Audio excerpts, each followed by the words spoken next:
නමෝ තස් භගවතු අරහතු සම්මා සම්බුද්දස්ස නමෝ තස් භගවතු අරහතු සම්මා සම්බුද්දස්ස නමෝ තස් භගවතු අරහතු සම්මා සම්බුද්දස්ස සදා වන්දනීය පූජනීය මහා සංඝරත්නයන් අවසරයි ධර්ම ශ්‍රවණාභිලාෂී සදැහැති පින්වත්නි සතිපට්ඨාන දේශනා මාලාවේ අද දින අපට ධම්මානුපස්සනාවට අයිති වන ඒ ආයතනයන් පිළිබඳව සිදු කරනු ලබන දහම් කරුණු පැහැදිලි කිරීමයි සිදු කරන්නට තිබෙන්නේ. මීට පෙර ආතුව අපි ඒ නීවරණයන් පිළිබඳවත් ඒ වගේම ස්කන්ධයන් පිළිබඳවත් සාකච්ඡා කරන්නට යෙදුණා. අද දවසේදී තිබෙන්නේ ආයතනයන් පිළිබඳව පැහැදිලි කරගන්නට. මෙතනදී ආයතනයන් කියලා කිව්වහම අජ්ජත් ආයතන බහිද්ධ ආයතන එහෙම නැතිනම් ආධ්‍යාත්මික ආයතන සහ බාහිර ආයතනයන් පිළිබඳව සාකච්ඡා කරන්නට වෙනවා. එතනදී අපි කාගෙත් පහසුව සඳහා අපි ආයතන ටික පළමුවෙන් පැහැදිලි කරලා ඊට අනතුරුව සතිපට්ඨාන දේශනාව තුළ කොහොමද ඒ කාරණේ පැහැදිලි වෙන්නේ කොහොමද බලන්නට ඕනේ කියන එක පිළිබඳව අපි සාකච්ඡා කරමු. පැහැදිලි කරන්නම්. මුලින්ම ඇහැ ඒ වගේම ඇහැට පේන රූපය, කන ශබ්දය, නාය ගන්ධය, දිව රස, කය ස්පර්ශය, ඒ වගේම මනස ධම්මාරම්මන එහෙම නැත්නම් ධර්ම අරමුණු කියලා මේ විදිහට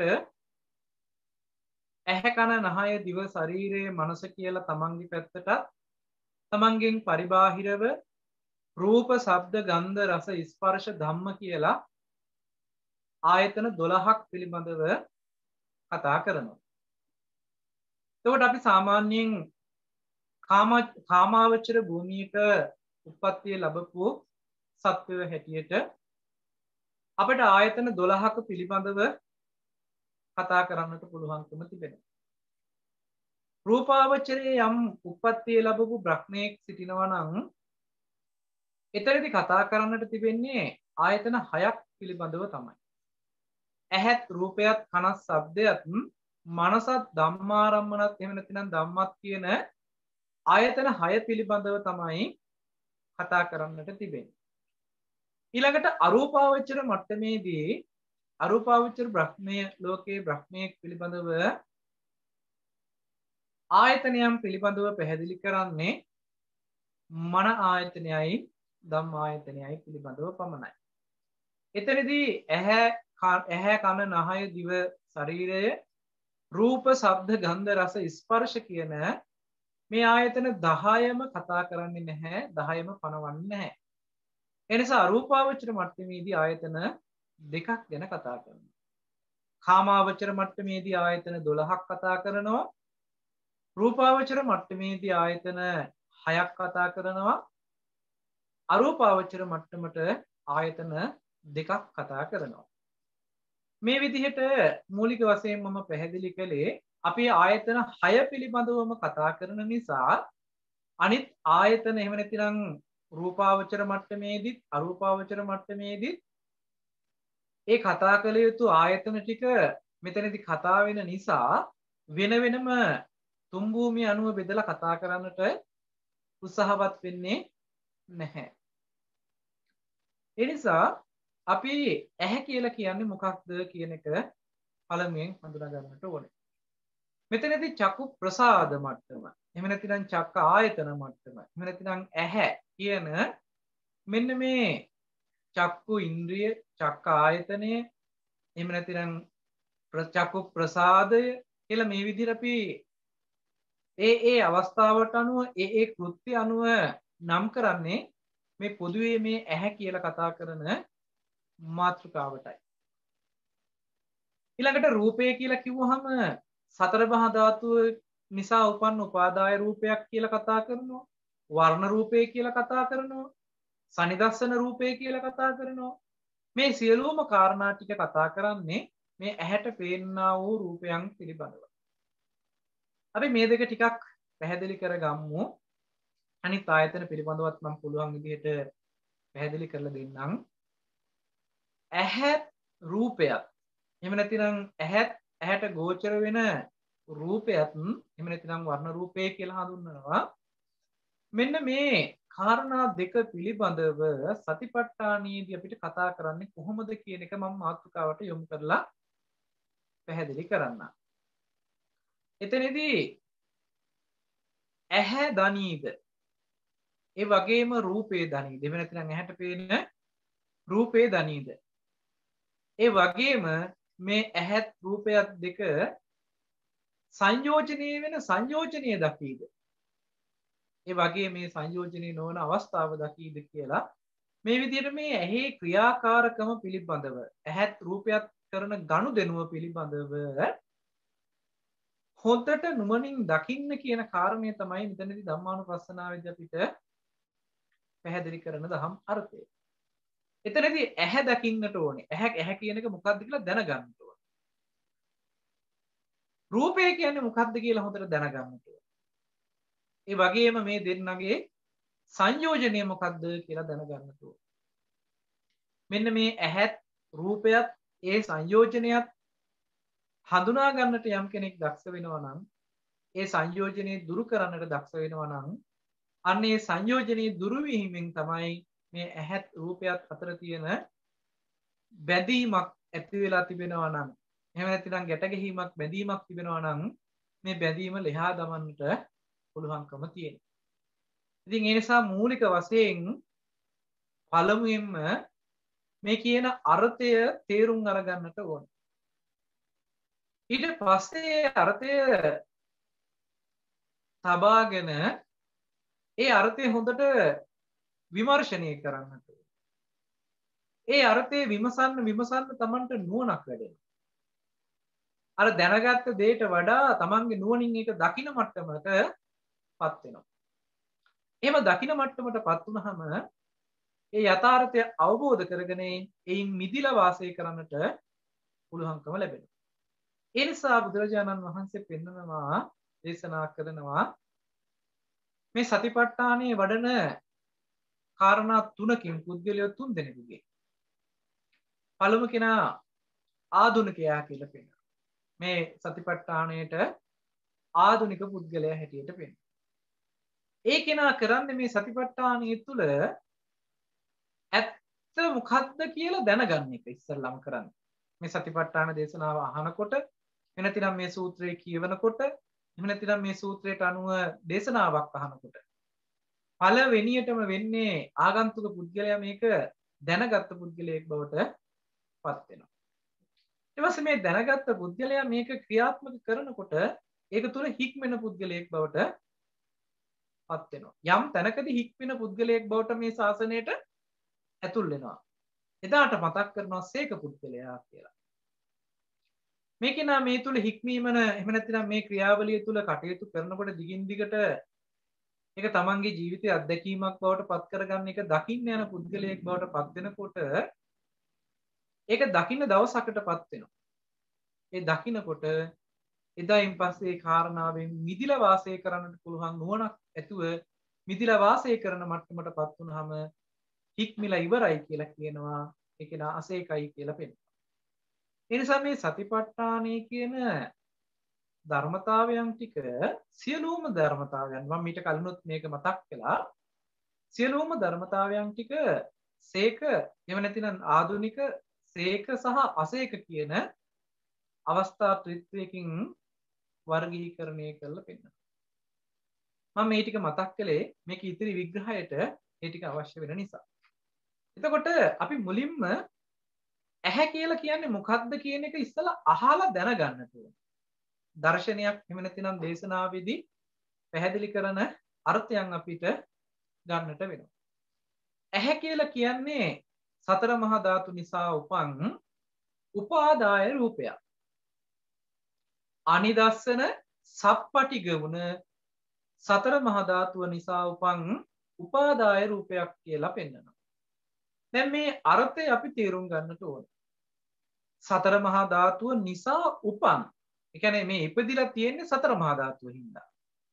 එතකොට මෙතන සතර මහා ධාතුව නියෝජනයක් තියෙනවා. හැබැයි දැන් මේ වෙලාවේ සතර මහා ධාතුව හැටියට නෙමෙයි නියෝජනය කරන්නේ. සතර මහා ධාතුවේ නියෝජනයක් තියෙනවා. ඒ නියෝජනය මේ වෙලාවේ නියෝජනය කරලා තියෙන්නේ චක්කු ප්‍රසාදයේ විදිහට. එහෙම නැතිනම් ඇහැ විදිහට. ඒ නිසායි උපාදාය රූපේ කියලා කියන්නේ. සතර මහා ධාතුව නිසා සකස් වුණ උපාදායක්. ඒ නිසා හටගත්තා වූ කියන අර්ථයයි තියෙන්නේ. මේක තේරෙන්න උදාහරණයක් විදිහට කිව්වොත් අපි හිතමු ඉඟුරු ටිකක් තියෙනවා, ඒ වගේම උණු වතුර ටිකක් තියෙනවා, තේ කොළ ටිකක් තියෙනවා, සීනි ටිකක් තියෙනවා කියලා.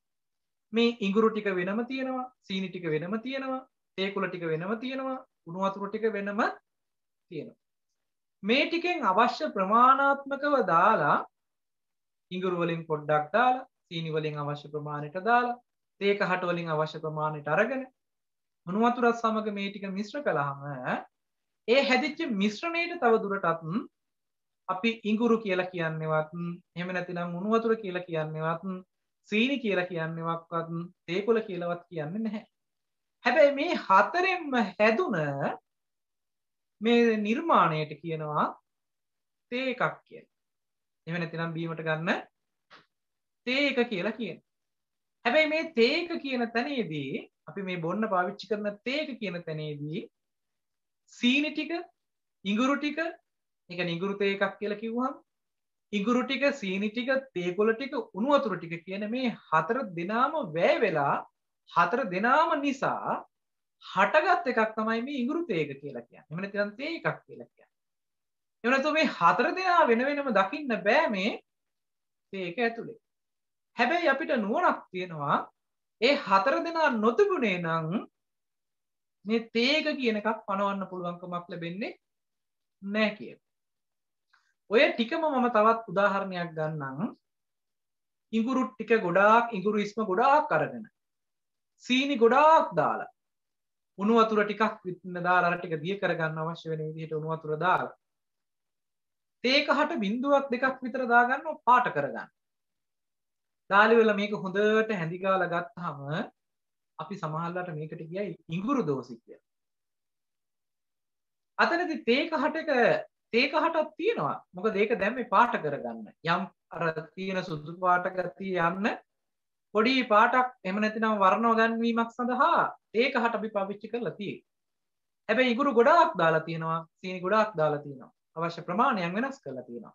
උණු වතුරත් ඒ අවශ්‍ය විදිහට අරගෙන ඒක රත් කරලා ඒකේ අපි සකස් කරලා ගත්තාම අපි මේ කැටේට එහෙම නැත්නම් මේ ද්‍රව්‍යයට කියයි ඉඟුරු දෝසිය කියලා. එතකොට එතන තියෙන්නේ සීනි ටික තියෙනවා, තේ කොළ ටික තියෙනවා, උණු වතුර ටික තියෙනවා. ඒ වගේම එතනදී තියෙන ද්‍රව්‍ය ටික ගත්තාම තේ කොළ ටික, ඉඟුරු ටික, සීනි ටික, උණු වතුර ටික කියන මේ ද්‍රව්‍ය ටිකමයි මෙතන තියෙන්නේ. හැබැයි ඒ ද්‍රව්‍ය ටික එකතු වෙලා එක තැනක අපිට තේ කෝපයක් නිර්මාණය වෙනවා. ඒ ද්‍රව්‍ය ටිකම එක තැනකදී අපිට ඉඟුරු දෝෂ නිර්මාණය කරලා තියෙනවා. දැන් මේ දෙවර්ගයේම නිර්මාණය කරන්න වැය වුණේ සීනි ටික වැය වෙලා, ඉඟුරු ටික වැය වෙලා, තේ කොළ ටික එහෙම නැත්නම් තේ කහට ටික වැය වෙලා, උණු වතුර ටික වැය වෙලා. තව දුරටත් ඉඟුරු දෝසිය ඇතුලේ අපිට පුළුවන්ද කියලා බලන්න උණු වතුර ටික, ඉඟුරු ටික, සීනි ටික, තේ කොළ ටික දකින්න පුළුවන්ද කියලා.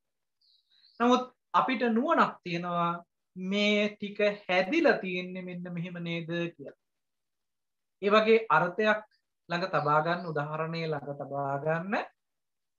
සතර මහා ධාතුව කියලා කියන්නේ පඨවි, ආපෝ, තේජෝ, වායෝ කියන මේ සතර දෙනා එකට එකතු වෙලා පෙනීම ලබා ගැනීමට අවශ්‍ය කරන ප්‍රසාද මට්ටම සකස් කළාම ඒ ප්‍රසාද මට්ටම තවදුරටත් ඒ ප්‍රසාදයේ තුල අපි තවදුරටත් මේක පඨවි ආපෝ තේජෝ වායෝ කියලා සතර මහා ධාතුව දකින්න එපා.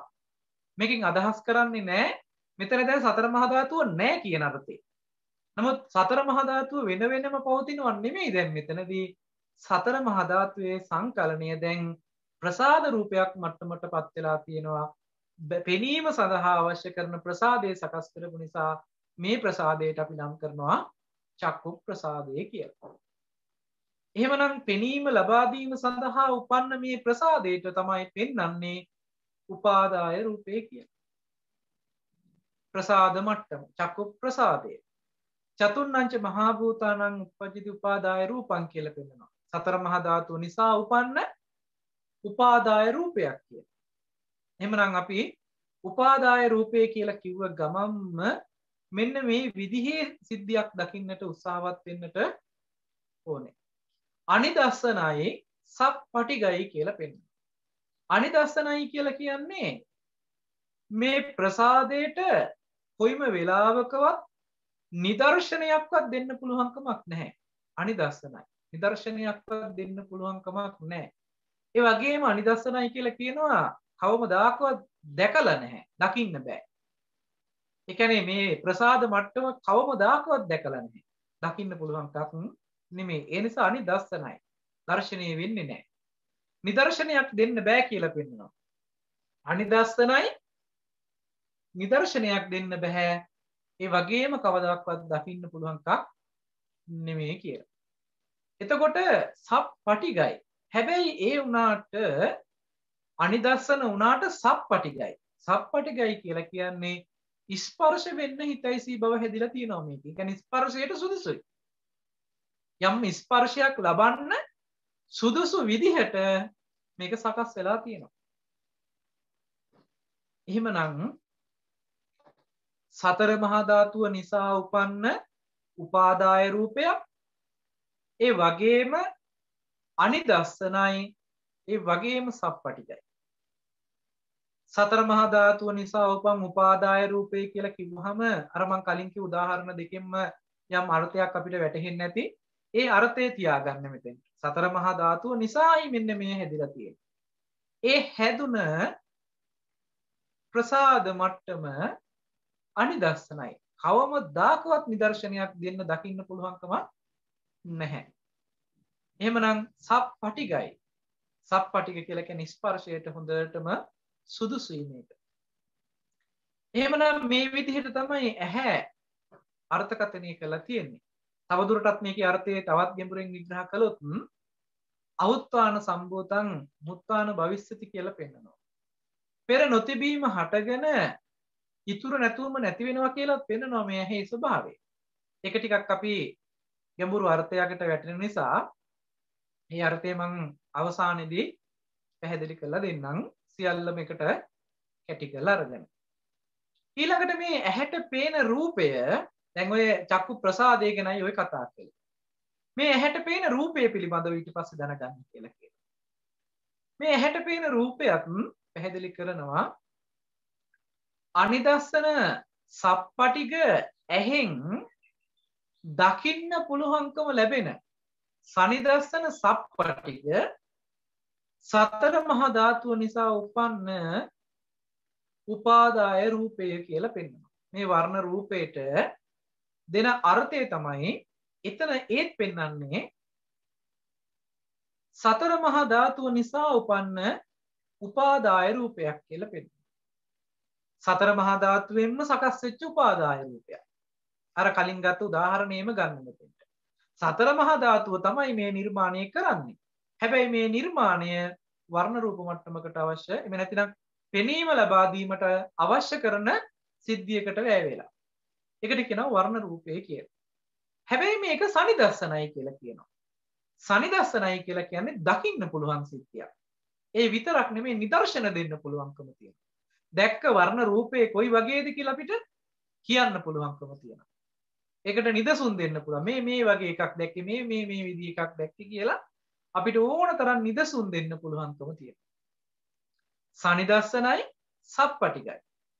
සනිදස්සන වූ සප්පටිග සතර මහා ධාතු නිසා හටගත්තා වූ උපාදාය රූපයක් කියලා පෙන්නනවා මේ ඇහැට පේන රූපය පැත්තෙන් පෙන්නනකොට. එතකොට ඔන්න ඇහැ කියන්නේ ප්‍රසාද මට්ටමේ චක්කු ප්‍රසාදයක් අපි දැනගත්තා. ඒ වගේම මේ ඇහැට පේන රූපය කියලා කිව්වහම සනිදස්සන සප්පටිග උපාදාය රූපය කියන මේ වර්ණ රූපයත් අපි දැනගත්තා. දැන් මේ දෙන්න එකට මුණ ගැහුණා කියලා කියන්නේ සංයෝජනයක් නෙමෙයි. මේ දෙන්න එකට මුණ ගැහුණා කියලා කියන්නේ බැඳීමක් නෑ. මේ දෙන්න එකට මුණ ගැහුණාම සංයෝජනයක් හටගන්නේ කොහොමද කියලා දකින්න ඕන. ඒ වගේම මේ සංයෝජනේ නිරෝධ වෙන්නේ කොහොමද කියලා දකින්නට ඕන. එහෙමනම් මොකද්ද මේ සංයෝජනේ? මේකට හරි ලස්සන උපමාවක් පෙන්නනවා. සංයෝජන සූත්‍රයේ සතිපට්ඨාන සංයුක්ත නිකායේ සලායතන සංයුත්තේදී පැහැදිලි කරන සූත්‍ර දේශනාවක් තිබෙනවා. මේ සංයෝජනයන් පිළිබඳව කතා කරන බැඳුම් පිළිබඳව පෙන්නන. මෙතනදී පෙන්නන උදාහරණයක් දෙන මම මේ උදාහරණය විතරක් ගන්නම්. මේ සූත්‍ර දේශනාව මෙතනදී සියල්ල විස්තර කරන්නට නෙමෙයි. නමුත් එතනදී උදාහරණයක් ගන්නම්. ඇහැ රූපෙට බැඳිලා තියෙනවා කියලා කිව්වොත් ඒක හරිද කියලා අහනවා. එහෙම නැතිනම් රූපය ඇහැට බැඳිලා තියෙනවද කියලා අහුවොත් ඒක හරිද කියලා අහනවා. කෙනෙකුට හිතෙන්න පුළුවන් මේ ඇහැයි රූපයයි දෙන්න එකට බැඳිලා තියෙන්නේ කියලා. ඇහැ රූපෙන් බැඳිලා රූපය ඇහෙන් බැඳිලා තියෙන්නේ කියලා. නමුත් එතනදී මේ සූත්‍ර දේශනාවේදී අපිට පෙන්නනවා උදාහරණයකට කළු ගොනෙකුයි සුදු ගොනෙකුයි දෙන්න ඈඳලා ඉන්නවා. දෙන්න ජෝඩු කරලා එහෙම නැතිනම් ඈඳලා මේ ඈඳලා තියෙන්නේ කළු ගොනා සුදු ගොනාගේ ඈඳලා ඉන්නවා කියලා කිව්වොත් සුදු ගොනා කළු ගොනාගේ ඈඳලා ඉන්නවා කියලා කිව්වොත් හරිද කියලා අහනවා. නමුත් මේකට උත්තරේ වැරදි කියලා පෙන්නලා ඒකේ නිවැරදි උත්තරේ ගන්න ඕන විදිහ පෙන්නනවා. සුදු ගොනා වෙනම බැඳුමකුත් කළු ගොනා වෙනම බැඳුමකුත් මේ දෙන්න එකට බඳින වෙනම බැඳුමකුත් තියෙනවා. එහෙම නැත්නම් කළු ගොනාගේ කරේ වෙනම ලණුවක් තියෙනවා. සුදු ගොනාගේ කරේ වෙනම ලණුවක් තියෙනවා. මේ ලණු දෙක එකට ගැට ගහන ලණුවක් වෙනම තියෙනවා. මේ දෙන්න එකට බැඳිලා ඉන්නේ මේ දෙන්න එකට බැඳලා තියෙන්නේ ඒ දෙන්න අතරේ බැඳපු ලණුවෙන් කියලා පෙන්නනවා. ඒ නිසා කළු ගොනා සුදු ගොනාගේ බැඳිලත් නැහැ. සුදු ගොනා කළු ගොනාගේ බැඳිලත් නැහැ. ඒ නිසා මේ දෙන්න දෙපැත්තට ලෙහලා අයින් කරන්න පුළුවන්කම තියෙන නිසා. මේ දෙන්න එකට බැඳිලා තියෙනවා නම් ලෙහන්න පුළුවන්කමක් ලැබෙන්නේ නැහැ දෙන්න වෙන වෙනම. බැඳුම ලෙහෙනකොට දෙන්න නිකම්මයි ලෙහෙන්නේ. බැඳුමෙන් තමයි මේ දෙන්න එකට බැඳිලා ඉන්නේ කියලා හරි ලස්සන උදාහරණයක් වෙනවා. ඒ උදාහරණය මෙතෙන්ටත් අපිට ගත හැකි ඇහැ රූපෙත් එක්ක බැඳිලත් නැහැ. රූපේ ඇහත් එක්ක බැඳිලත් නැහැ. ඇහත් රූපයත් දෙකම බැඳිලා තියෙන්නේ තණ්හාවෙන් කියලා පෙන්නනවා. තණ්හා සංයෝජනයක් හැටියට පෙන්නනවනේ. අවිද්‍යාව නීවරණයක් හැටියට පෙන්නලා තණ්හාව සංයෝජනයක් හැටියට පෙන්නනවනේ. එහෙමනම් මේ ඇහත් රූපයත් කියන මේ දෙක එකට බඳින්නේ එහෙම නැත්නම් එකට බැඳුමක් ඇති කරන්නේ සංයෝජනයේ වෙන්නේ තණ්හාවෙන්. එහෙමනම් මේ ඇහැයි රූපයයි සංයෝජනයේ වෙන විදිහක් දකින්නට ඕනේ. ඒ සංයෝජනයේ ලිහිලා යන විදිහ දකින්නත් ඕනේ. ඒකයි ඇහැ දන්නවද? ඒ වගේම ඇහැට පේන රූපේ දන්නවද? ඒ විතරක් නෙමෙයි මේ සංයෝජනයේ දන්නවද? සංයෝජනයෙන් මිදෙන බව එහෙම නැතිනම් සංයෝජනේ දුරු වෙන හැටි දන්නවද කියලා මේ ධම්මානුපස්සනාවේදී ආයතන පරියාය තුළ අපිට මේ පජානාති කියන වචනේ නැත්නම් නුවණින් දැනගන්නවා කියන අර්ථය පැහැදිලි කරා. චක්කුංච පජානාති කියලා ඇහැ පිළිබඳව ඇහැ කියලා කියන්නේ මෙතනද ප්‍රසාද මට්ටම. ප්‍රසාදයේ දකින්න කියලා කියනවා. මේ විදිහට අහලා දැනගත්ත කෙනා මේ අර්ථය පිහිටලා ඒක දකින මට්ටමට කටයුතු කරන්න ඕන. එහෙමනම් අපිට මේ පිළිබඳව ඉස්සලා අහලා දැනගෙන හොඳට ඒකේ දක්ෂයෙක් වෙන්නට ඕනේ ඒ කියන අර්ථය තුල. එතකොට ඇහැ කියලා කියන්නේ චක්කු ප්‍රසාදය කියලා කියන්නේ සතර මහා ධාතු නිසා උපන්න උපාදාය රූපයක්. හැබැයි මේ උපාදාය රූපය අනිදස්සනයි. හැබැයි සප්පටිගයි. ඒ වගේම වර්ණ රූපය කියලා කියන්නේ හැට පේන රූපය කියලා කියන්නේ සනිදස්සන සප්පටිග වෙච්ච සතර මහා ධාතුවෙන් උපන්න උපාදාය රූපයක්. මේ සතර මහා ධාතුවෙන් උපන්නා උපාදාය රූපයක් තවත් උපාදාය රූපයකට නැඹුරු වෙනකොට ඇහැ කියලා කියන්නේත් උපාදාය රූපයක්, රූපය කියලා කියන්නේත් උපාදාය රූපයක්. මේ රූපෙට නැඹුරු වෙනකොට නිකම්ම ක්‍රියාවලියක් වෙන්නේ නැහැ. මේ ක්‍රියාවලිය සිද්ධ වෙන්න නාම ධර්ම ටිකක් යොමු වෙන්නට ඕන.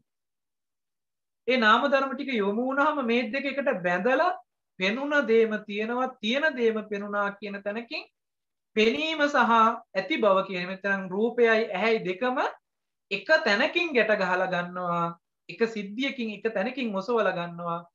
ඒ තමයි තණ්හාව කියන සංයෝජනය නිසා. අපි මේක ආයතන ක්‍රමයේ තුල ආයතන ක්‍රියාවලිය පැහැදිලි කරගන්නකොට අර්ථය කොහොමද ගන්නෙ කියලා ටිකක් විමසලා ගමු. එතනදී ආයතනයක් කියලා කියන්නේ ආයතන කෘත්‍ය මේ චක්ක ආයතනයේ කෘත්‍ය මොන වගේ කෘත්‍යයක්ද කියන එක. මේ ප්‍රසාද මට්ටමේ තියෙන කෘත්‍ය මොකක්ද කියන එක. උපාදාය මට්ටමේ තියෙන වර්ණ රූපයත් මෙතෙන්ට ගෙන්න ගන්නවා.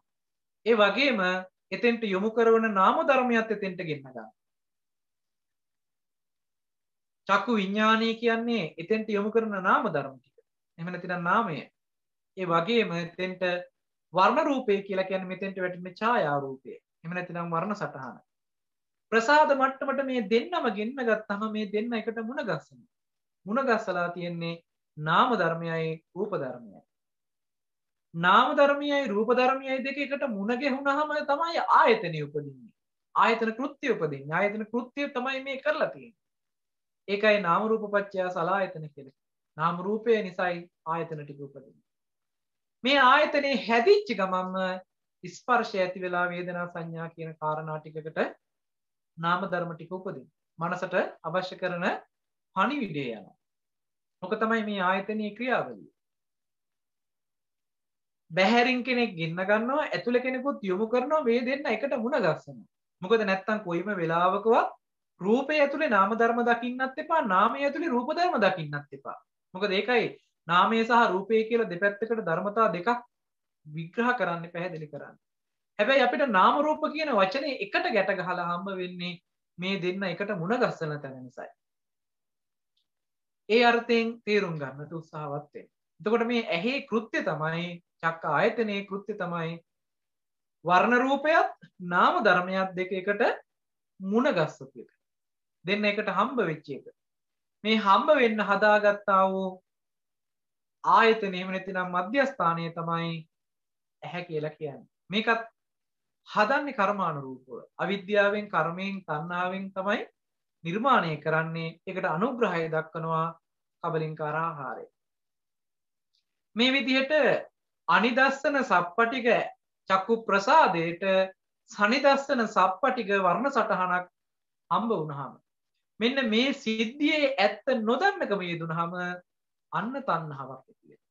දැන් තණ්හාව නිසා මේ දෙන්න එකට ගැට ගහලා පෙනිච්ච දෙයි තියෙන දෙයි දෙකම එකක් කියන තැනකින්. එහෙම නැත්නම් ඇහැට හම්බ වෙච්ච දෙයමයි අරෙහි තියෙන්නේ කියලා මේ දෙන්න එකට බඳිනවා, ගැට ගන්නවා. ඇහත් රූපයත් එකට ගැට ගහපුවාම ආධ්‍යාත්මික ආයතනයයි බාහිර ආයතනයයි දෙක එකට ගැට ගහලා අරගෙන තියෙනවා. ගැට ගහලා ගත්තාම ආධ්‍යාත්මික බාහිර කියලා දෙකක් මෙයාට පේන්නේ නැහැ. ආධ්‍යාත්මික බාහිර කියන තැනකින් නෙමෙයි මෙයාට කෙලින්ම බාහිරයටම ගිහිල්ලා මේ කෙනාගේ ජීවිතේ බහැර රූපයටම නැඹුරු වෙලා බහැර රූපේම ඇත්ත වෙලා බහැර රූපේම ජීවිතේ වෙලා රූපේ ඊට පස්සේ කාමයේ මට්ටමට එනවා.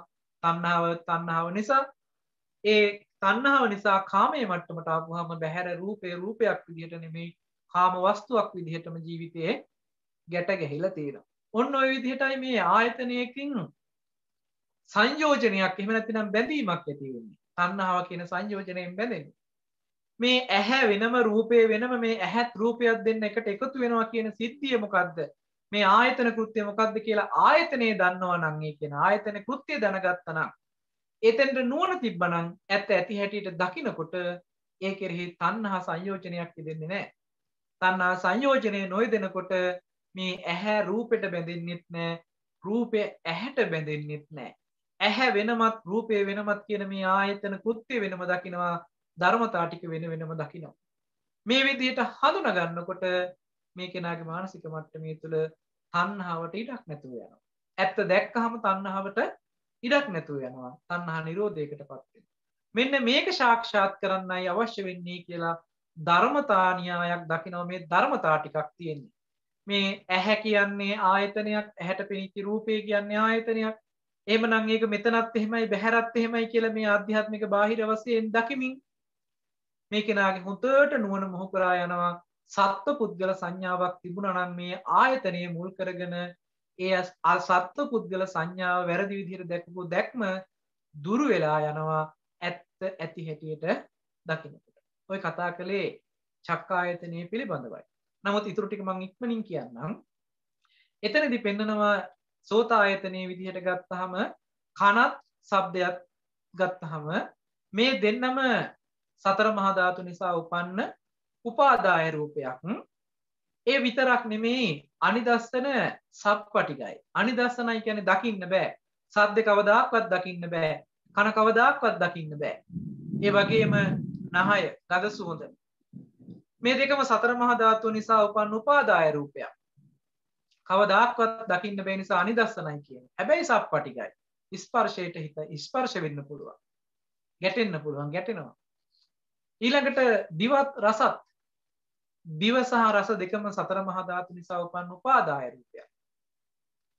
නමුත් මේ උපාදාය රූපේ අනිදස්සනයි. අනිදස්සනයි කියලා කියන්නේ දකින්න නිදර්ශන දෙන්න බෑ. හැබැයි සප්පටිගයි. ස්පර්ශ වෙනවා. ඊළඟට කයත් පොට්ටබ්බයක්. මෙතනදී කය සතර මහා ධාතු නිසා උපන්න උපාදාය රූපයක්. පොට්ටබ්බය පෙන්වන්නේ නැහැ උපාදාය රූපයක් විදිහට. පොට්ටබ්බේ කෙලින්ම පෙන්වන්නේ සතර මහා ධාතු හැටියට. මොකද මේ කයේ ඍජුවම පටවි ධාතුව ගැටෙනවා. ඒ නිසා එතන පෙන්වන්නේ නැහැ උපාදාය රූපය. එතන පෙන්වන්නේ සතර මහා ධාතුව හැටියට. සතර මහා ධාතුව හැබැයි අනිදස්සනයි සප්පටිකයි. නිදර්ශනයක් දෙන්න බෑ. හැබැයි සප්පටිකයි කියලා පෙන්නනවා. ඊළඟට මන ආයතනේ ධම්මායතනේ කියන මේ දෙක දකින්න එපා සතර මහා ධාතුව නිසා හටගත්ත කියලා. එතනදී පෙන්වන්නේ නාම ධර්ම නිසා හට ගන්නවා කියන තැන. එහෙම නැතිනම් ස්පර්ශ වේදනා සංඥා ආදී මේ විදිහට ධර්මතා ටික නිසා මන ආයතනයක් ධම්මායතනයක් පෙන්වනවා. එතනදී අනිදස්සනයි හැබැයි සප්පටිකයි. දකින්න බෑ මේක. හැබැයි ස්පර්ශ වෙනවා කියලා මෙතනදිත් පෙන්වනවා. මෙතනදී විශේෂත්වය වෙන්නේ මේ සියලුම ධර්මතා ටික දකින්න බැරි වුණාට නුවණින් අවබෝධ කරගන්නට පුළුවන්කම තිබෙනවා. යම් දවසක දකින්න බැරි වුණත් නුවණින් අවබෝධ කර ගැනීමේ හැකියාව මේ ධර්මතාව තුළ තියෙනවා. අපි නිකන් උදාහරණයකට හිතමු වයර් එකක කරන්ට් එකක් යනවායි කියලා. කම්බියක කරන්ට් එකක් ගමන් කරනවා, විද්‍යුතයක් ගමන් කරනවායි කියලා. කවදාකවත් මේ විද්‍යුතය අපිට නිකන් කම්බිය දැක්කට මේ කම්බියේ විද්‍යුතයක් තියෙනවා කියලා දකින්න පුළුවන්කමක් ලැබෙන්නේ නැහැ. හැබැයි අපිට යම් යම් ක්‍රමවේදයක් අනුගමනය කරලා ඒ තුල යම් පරිපත එහෙම නැතිනම් යම් ලයිට් එකක් වෙන්න පුළුවන්, ෆෑන් එකක් වෙන්න පුළුවන්, යම් උපකරණයක් සකස් කරලා හයි කරලා ඒක ක්‍රියාත්මක වෙනකොට අපි දැනගන්නවා මෙතන මේ විදිහේ ක්‍රියාත්මක වීමක් වෙන්න නම් විදුලිය කියන ශක්තිය මේ තුල අන්තර්ගත වෙලා තියෙනවා කියන එක නුවණකටයි අඳුන ගන්න පුළුවන්කම තියෙනවා. ඒක දකින්න පුළුවන්කමක් ලැබෙන්නේ නැහැ. ඒ වගේ කනට සද්දයක් ඇහෙනකොට ඒ ඇහෙන සද්දේ අඳුන ගන්න පුළුවන් නුවණින්. හැබැයි සද්දේ නුවණින් අඳුනගත්තට ඒ සද්දේ කවදාක්වත් දකින්න පුළුවන්කමක් ලැබෙන්නේ නැහැ. දකින්න කියන එකෙන් අදහස් කරන්නේ මේ නිදර්ශනයක් දෙන්න. එහෙම නැත්නම් ඇහැට දකින්න පුළුවන්කමක් හම්බ වෙන්නේ නැහැ. සද්දේ කවදාක්වත් ඇහෙන් දකින්න බෑ. ගන්ධය ඇහෙන් දකින්න බෑ. රසය ඇහෙන් දකින්න බෑ. ස්පර්ශය ඇහෙන් දකින්න බෑ. ඒ විතරක් නෙමෙයි ඇහැ ඇහැට දකින්න බෑ. කන ඇහැට දකින්න බෑ. නහය ඇහැට දකින්න බෑ. දිව ඇහැට දකින්න බෑ. කය ඇහැට දකින්න බෑ. මනස ධම්මාරම්මන ඇහෙන් දකින්න බෑ. එහෙමනම් අපි ඇහෙන් යම් තාක් දැකලා තියෙනවා නම් පේනවා නම් ඒ පෙනිලා තියෙන යම් තාක්ද ඒ සියලුම දේවල් ටික වර්ණ රූපයේ හැටියට අඳුන ගන්නට වෙනවා. මොකද ඇහැට පෙනිලා තියෙන්නේ එකම දේ වර්ණ රූපේ විතරයි. මේ පෙනිච්ච වර්ණ රූපේ ඇතුලේ අපි නිමිති අරගෙන තියෙනවා මේකට තමයි ඇහැ කියන්නේ. මේකට තමයි කන කියන්නේ. මේකට තමයි නහය කියන්නේ. මේකට තමයි දිව කියන්නේ. මේකට තමයි කය කියන්නේ කියලා මේ ඇහැ කන නහය දිව ශරීරය ඇහැට පෙනුන වර්ණ රූපය ඇතුලේ අපි නිමිති හදාගෙන බලලා තියෙනවා. මෙන්න මේ යථාර්ථය අපිට පැහැදිලි කරනකොට අපිට නුවණක් උපදිනවා. එහෙනම් ඇහැ කියන්නේ කවදාක්වත් දකින්න පුළුවන් එකක් නෙමෙයි. දකින්න පුළුවන් සිද්ධියක් නෙමෙයි. එහෙනම් ඇහැට පේන රූපයක් තමයි අපි මේ ඇහැ කියලා අරගෙන තියෙන්නේ. නිමිත්තක් හිටලා තියෙන්නේ අපි අරගෙන තියෙන්නේ. බැඳිලා තියෙන්නේ. මොකද ඇත්ත දැක්කේ නැති හින්දා සංයෝජන වෙලා බැඳිලා තියෙනවා. පෙනිච්ච දේ ඇහැමයි කියලා දැකලා අපි ඒකට බැඳිලා තියෙනවා.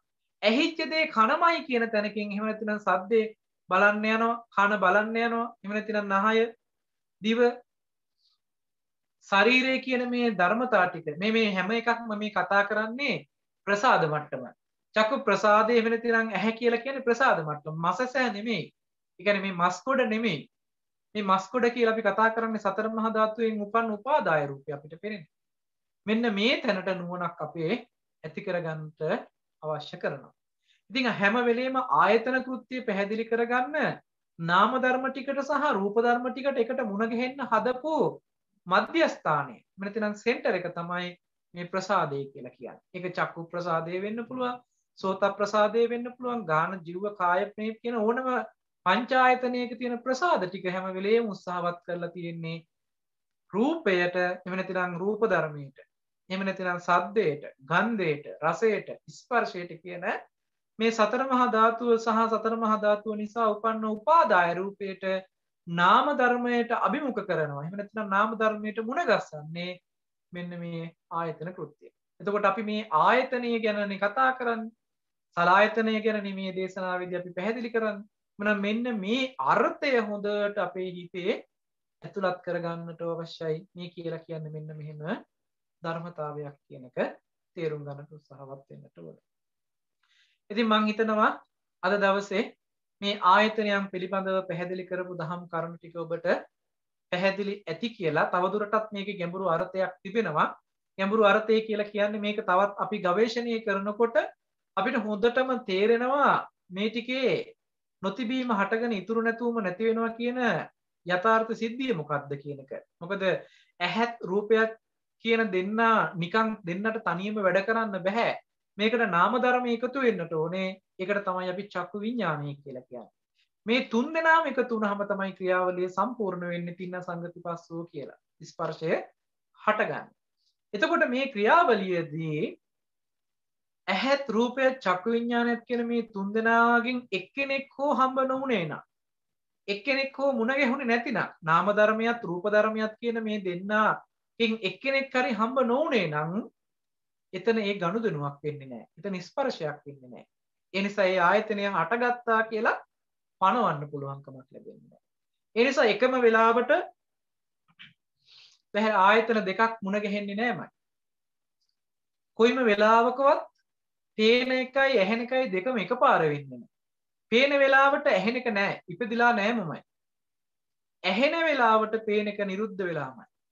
ඇහෙන ගමන් පේනවා කියලා කිව්වොත් ඒක ධර්මානුකූල නැහැ. අපිට නුවණට එහෙම ධර්මානුකූල නැහැ. නමුත් අපේ මට්ටමට අපිට දෙන්න පුළුවන්. ඇයි මේ ඇහෙන ගමම පේනවන්නේ? මේ පේනවා ඇහෙනවා කියන දෙකම අපි එකට කරනවන්නේ. නෑ කොයිම වෙලාවකවත් මේ ආයතන දෙකකට එකපාර නැගී හිටින්න බෑ. ඒ තරම් වේගෙන් මේ ආයතනවල ගනුදෙනුවක් සිද්ධ වෙනවා. ඉච්චරකට වේගවත් මේ ආයතනවල ආයතන කෘත්‍ය. ඒකත් පැහැදිලි කරමින් ආයතනයන් පිළිබඳව මේ විදිහට හේතු නිසා හටගන්න හැටි හේතු නැති වෙනකොට නැති වෙන හැටි දකින්න අපි අවිද්‍යා කර්ම තණ්හා ආහාර කියන ප්‍රත්‍ය හතරෙන් තමයි හටගන්නේ. අවිද්‍යා කර්ම තණ්හා කියන ධර්මතා ටික දුරු වුනහම ආයතනයේ ලෙහිලා යනවා. ආහාර ප්‍රත්‍යයකින් මේ උත්පත්ති ආයතනයේ පවත්වගෙන ගිහිල්ලා ඒකද අවසානයේදී ස්කන්ධ පරිනිර්වාණයෙන් පිරුණුවම් පාන දවසට ඉතුරු නැතුවම නැති වෙලා යනවා. පේනවා ඇහෙනවා කියන සිද්ධි ටික වේවි. හැබැයි මේ පේනවා ඇහෙනවා කියන සිද්ධි ටිකට සංයෝජනේ දුරු වෙලා තණ්හාව දුරු වෙලා නිසා කොයිම වෙලාවකවත් ඇහැ රූපෙත් එක්කවත් රූපය ඇහත් එක්කවත් කන සද්දෙත් එක්කවත් සද්ද කනත් එක්කවත් කියන මේ දෙක බැඳෙන්නේ නැහැ. මේ දෙක දෙකක් හැටියටම හඳුනා ගන්නවා. එදාට ඒ කෙනාට මේ ආයතන ටික ලෙහෙනවා, ආයතනයන් පිළිබඳව නුවණක් උපදිනවා. ඉතින් මෙන්න මේ අවබෝධය සඳහා මේ දේශනාව මේ හැම දෙනාගේම ජීවිතවලට හේතු වාසනා වේවා, උපකාර වේවා කියලා ප්‍රාර්ථනා කරමින් අදට ධම්මානුපස්සනාවට නියමිත ආයතන පරයය මෙතකින් සමාප්ත කරනවා. අහලා දැනගත යුතු යම් ගැටලුවක් තිබෙනවා නම් ඒ සඳහා අවස්ථාව ලබා දෙන්නට පුළුවන්කම තිබෙනවා. ඒ අවස්ථාව ගන්නකම් මීට කලින් අහපු ගැටලුවක් තිබෙනවා. ඒ ගැටලුවට මම පිළිතුරක් ලබා දෙන්නම්. ඒ අවස්ථාවෙන් පස්සේ ඔබට තවදුරටත් ගැටලු තිබෙනවා නම් ඒ ගැටලු ඉදිරිපත් කරන්නට පුළුවන්කම තියෙනවා. ඉතින් මට යොමු කරන්නට යෙදුන ප්‍රසන්ත මහත්මයා එක් මහත්මයා කෙනෙක් මේ සතිපට්ඨානයේ පිළිබඳව එක ප්‍රශ්නයක් අහලා තිබුණා කියන එකෙන් මම මේ ප්‍රශ්නේ හොඳට බැලුවා. එතනදී එතුමා ප්‍රායෝගික කාරණාවක් ප්‍රශ්නයේ විදිහට ඉදිරිපත් කරනවා. ඒ තමයි මේ සති නිමිත්ත පිළිබඳව එහෙම නැතිනම් සිහිය කියන කාරණාව මේ සතර සතිපට්ඨානයේ තුල සති නිමිත්ත සහ කායානු වේදනානු චිත්තානු ධම්මානු කියන අනුපස්සනා කියන කාරණා ටික මම මුල්ම දේශනාවලදී ටිකක් වැඩිපුර අරගෙන කාලය අරගෙන පැහැදිලි කරා විස්තර කරන්නට යෙදුණා. නමුත් තාමත් ඒ පිළිබඳව යම් කෙනෙකුට අලුතෙන් සම්බන්ධ වෙච්ච හෝ යම් කෙනෙකුට ගැටලුවක් තිබෙනවා නම් ඒ ගැටලුවත් निराකරණය වීම සඳහා නැවත මම මේ ටික කරුණු කාරණා ගොඩාක් පැහැදිලි කරලා තියෙන නිසා දැන් හරි ලේසි මට මේක පැහැදිලි කරන්නට. කොයිම වෙලාවකවත් ගන්න එපා කායානුපස්සනාව, වේදනානුපස්සනාව, චිත්තානුපස්සනාව, ධම්මානුපස්සනාව කියන මේ අවස්ථා හතරේ සිහිය පිහිටවන්න කියලා පෙන්වුවේ නැහැ. මොකද මේ එකම කමඨහනකවත් සිහිය පිහිටවන්න කියලා පෙන්වුවේ නැහැ. මොකද සිහිය පිහිටනවට කියලා කියන්නේ සතින් උපට්ඨපෙත්ත. සිහිය පිහිටා සිටින්න කියන එක. දීගං වා අසසන්තෝ දීගං අසසාමීති අජානාති කියලා පෙන්වුවා මිසක දීගං වා අසසන්තෝ දීගං අසසාමීති සතින් උපට්ඨපෙත්වා කියලා අපිට පෙන්වන්නේ නැහැ. ගච්ඡන්තෝ වා ගච්ඡාමීති පජානාති කියලා පෙන්වනවා මිසක ගච්ඡන්තෝ වා ගච්ඡාමීති සතින් උපට්ඨපෙත්වා කියලා පෙන්වන්නේ නැහැ. ඊළඟට සුඛ සහගත එහෙම නැතිනම් උපේක්ඛා සහගත එහෙම නැතිනම් දුක් සහගත වේදනාව පිළිබඳව කතා කරනකොට මේකද පජානාති කියන තැනකින් පෙන්නනවා මිසක් එතනදී සතින් උපට්ඨපෙත්වා කියලා පෙන්වන්නේ නැහැ. සරාගං චිත්තං පජානාති කියලා පෙන්වන්නේ. රාග සහිත සිතක් නම් රාග සහිත සිතක් කියලා හඳුනන්න නුවණින් හඳුනන්න කියලා පෙන්වන්නේ. රාග සහිත සිතක් නම් රාග සහිත සිතක් කියන තැන එතන සතින් උපට්ඨපෙත්වා කියලා පෙන්වන්නේ නැහැ. එතන සිහිය පිටවන්නේ කියලා පෙන්වන්නේ නැහැ. ඒ වගේ දැන් අපි මේ ධම්මානුපස්සනාවේදී ගත්තත් අපි කතා කළා නීවරණයන් පිළිබඳව එහෙම නැත්නම් ස්කන්ධ පිළිබඳව අද ආයතන පිළිබඳව මේ එකම පරයයකවත් එකම දහම් විග්‍රහයකවත් සතින් උපට්ඨපෙත්වා කියලා පෙන්වන්නේ නැහැ. සිහිය පිටව ගන්න කියලා පෙන්වන්නේ නැහැ. එතකොට එහෙමනම් කෙනෙකුට ප්‍රශ්නයක්. ඇයි මේ සතර සතිපට්ඨානයි කියන්නේ?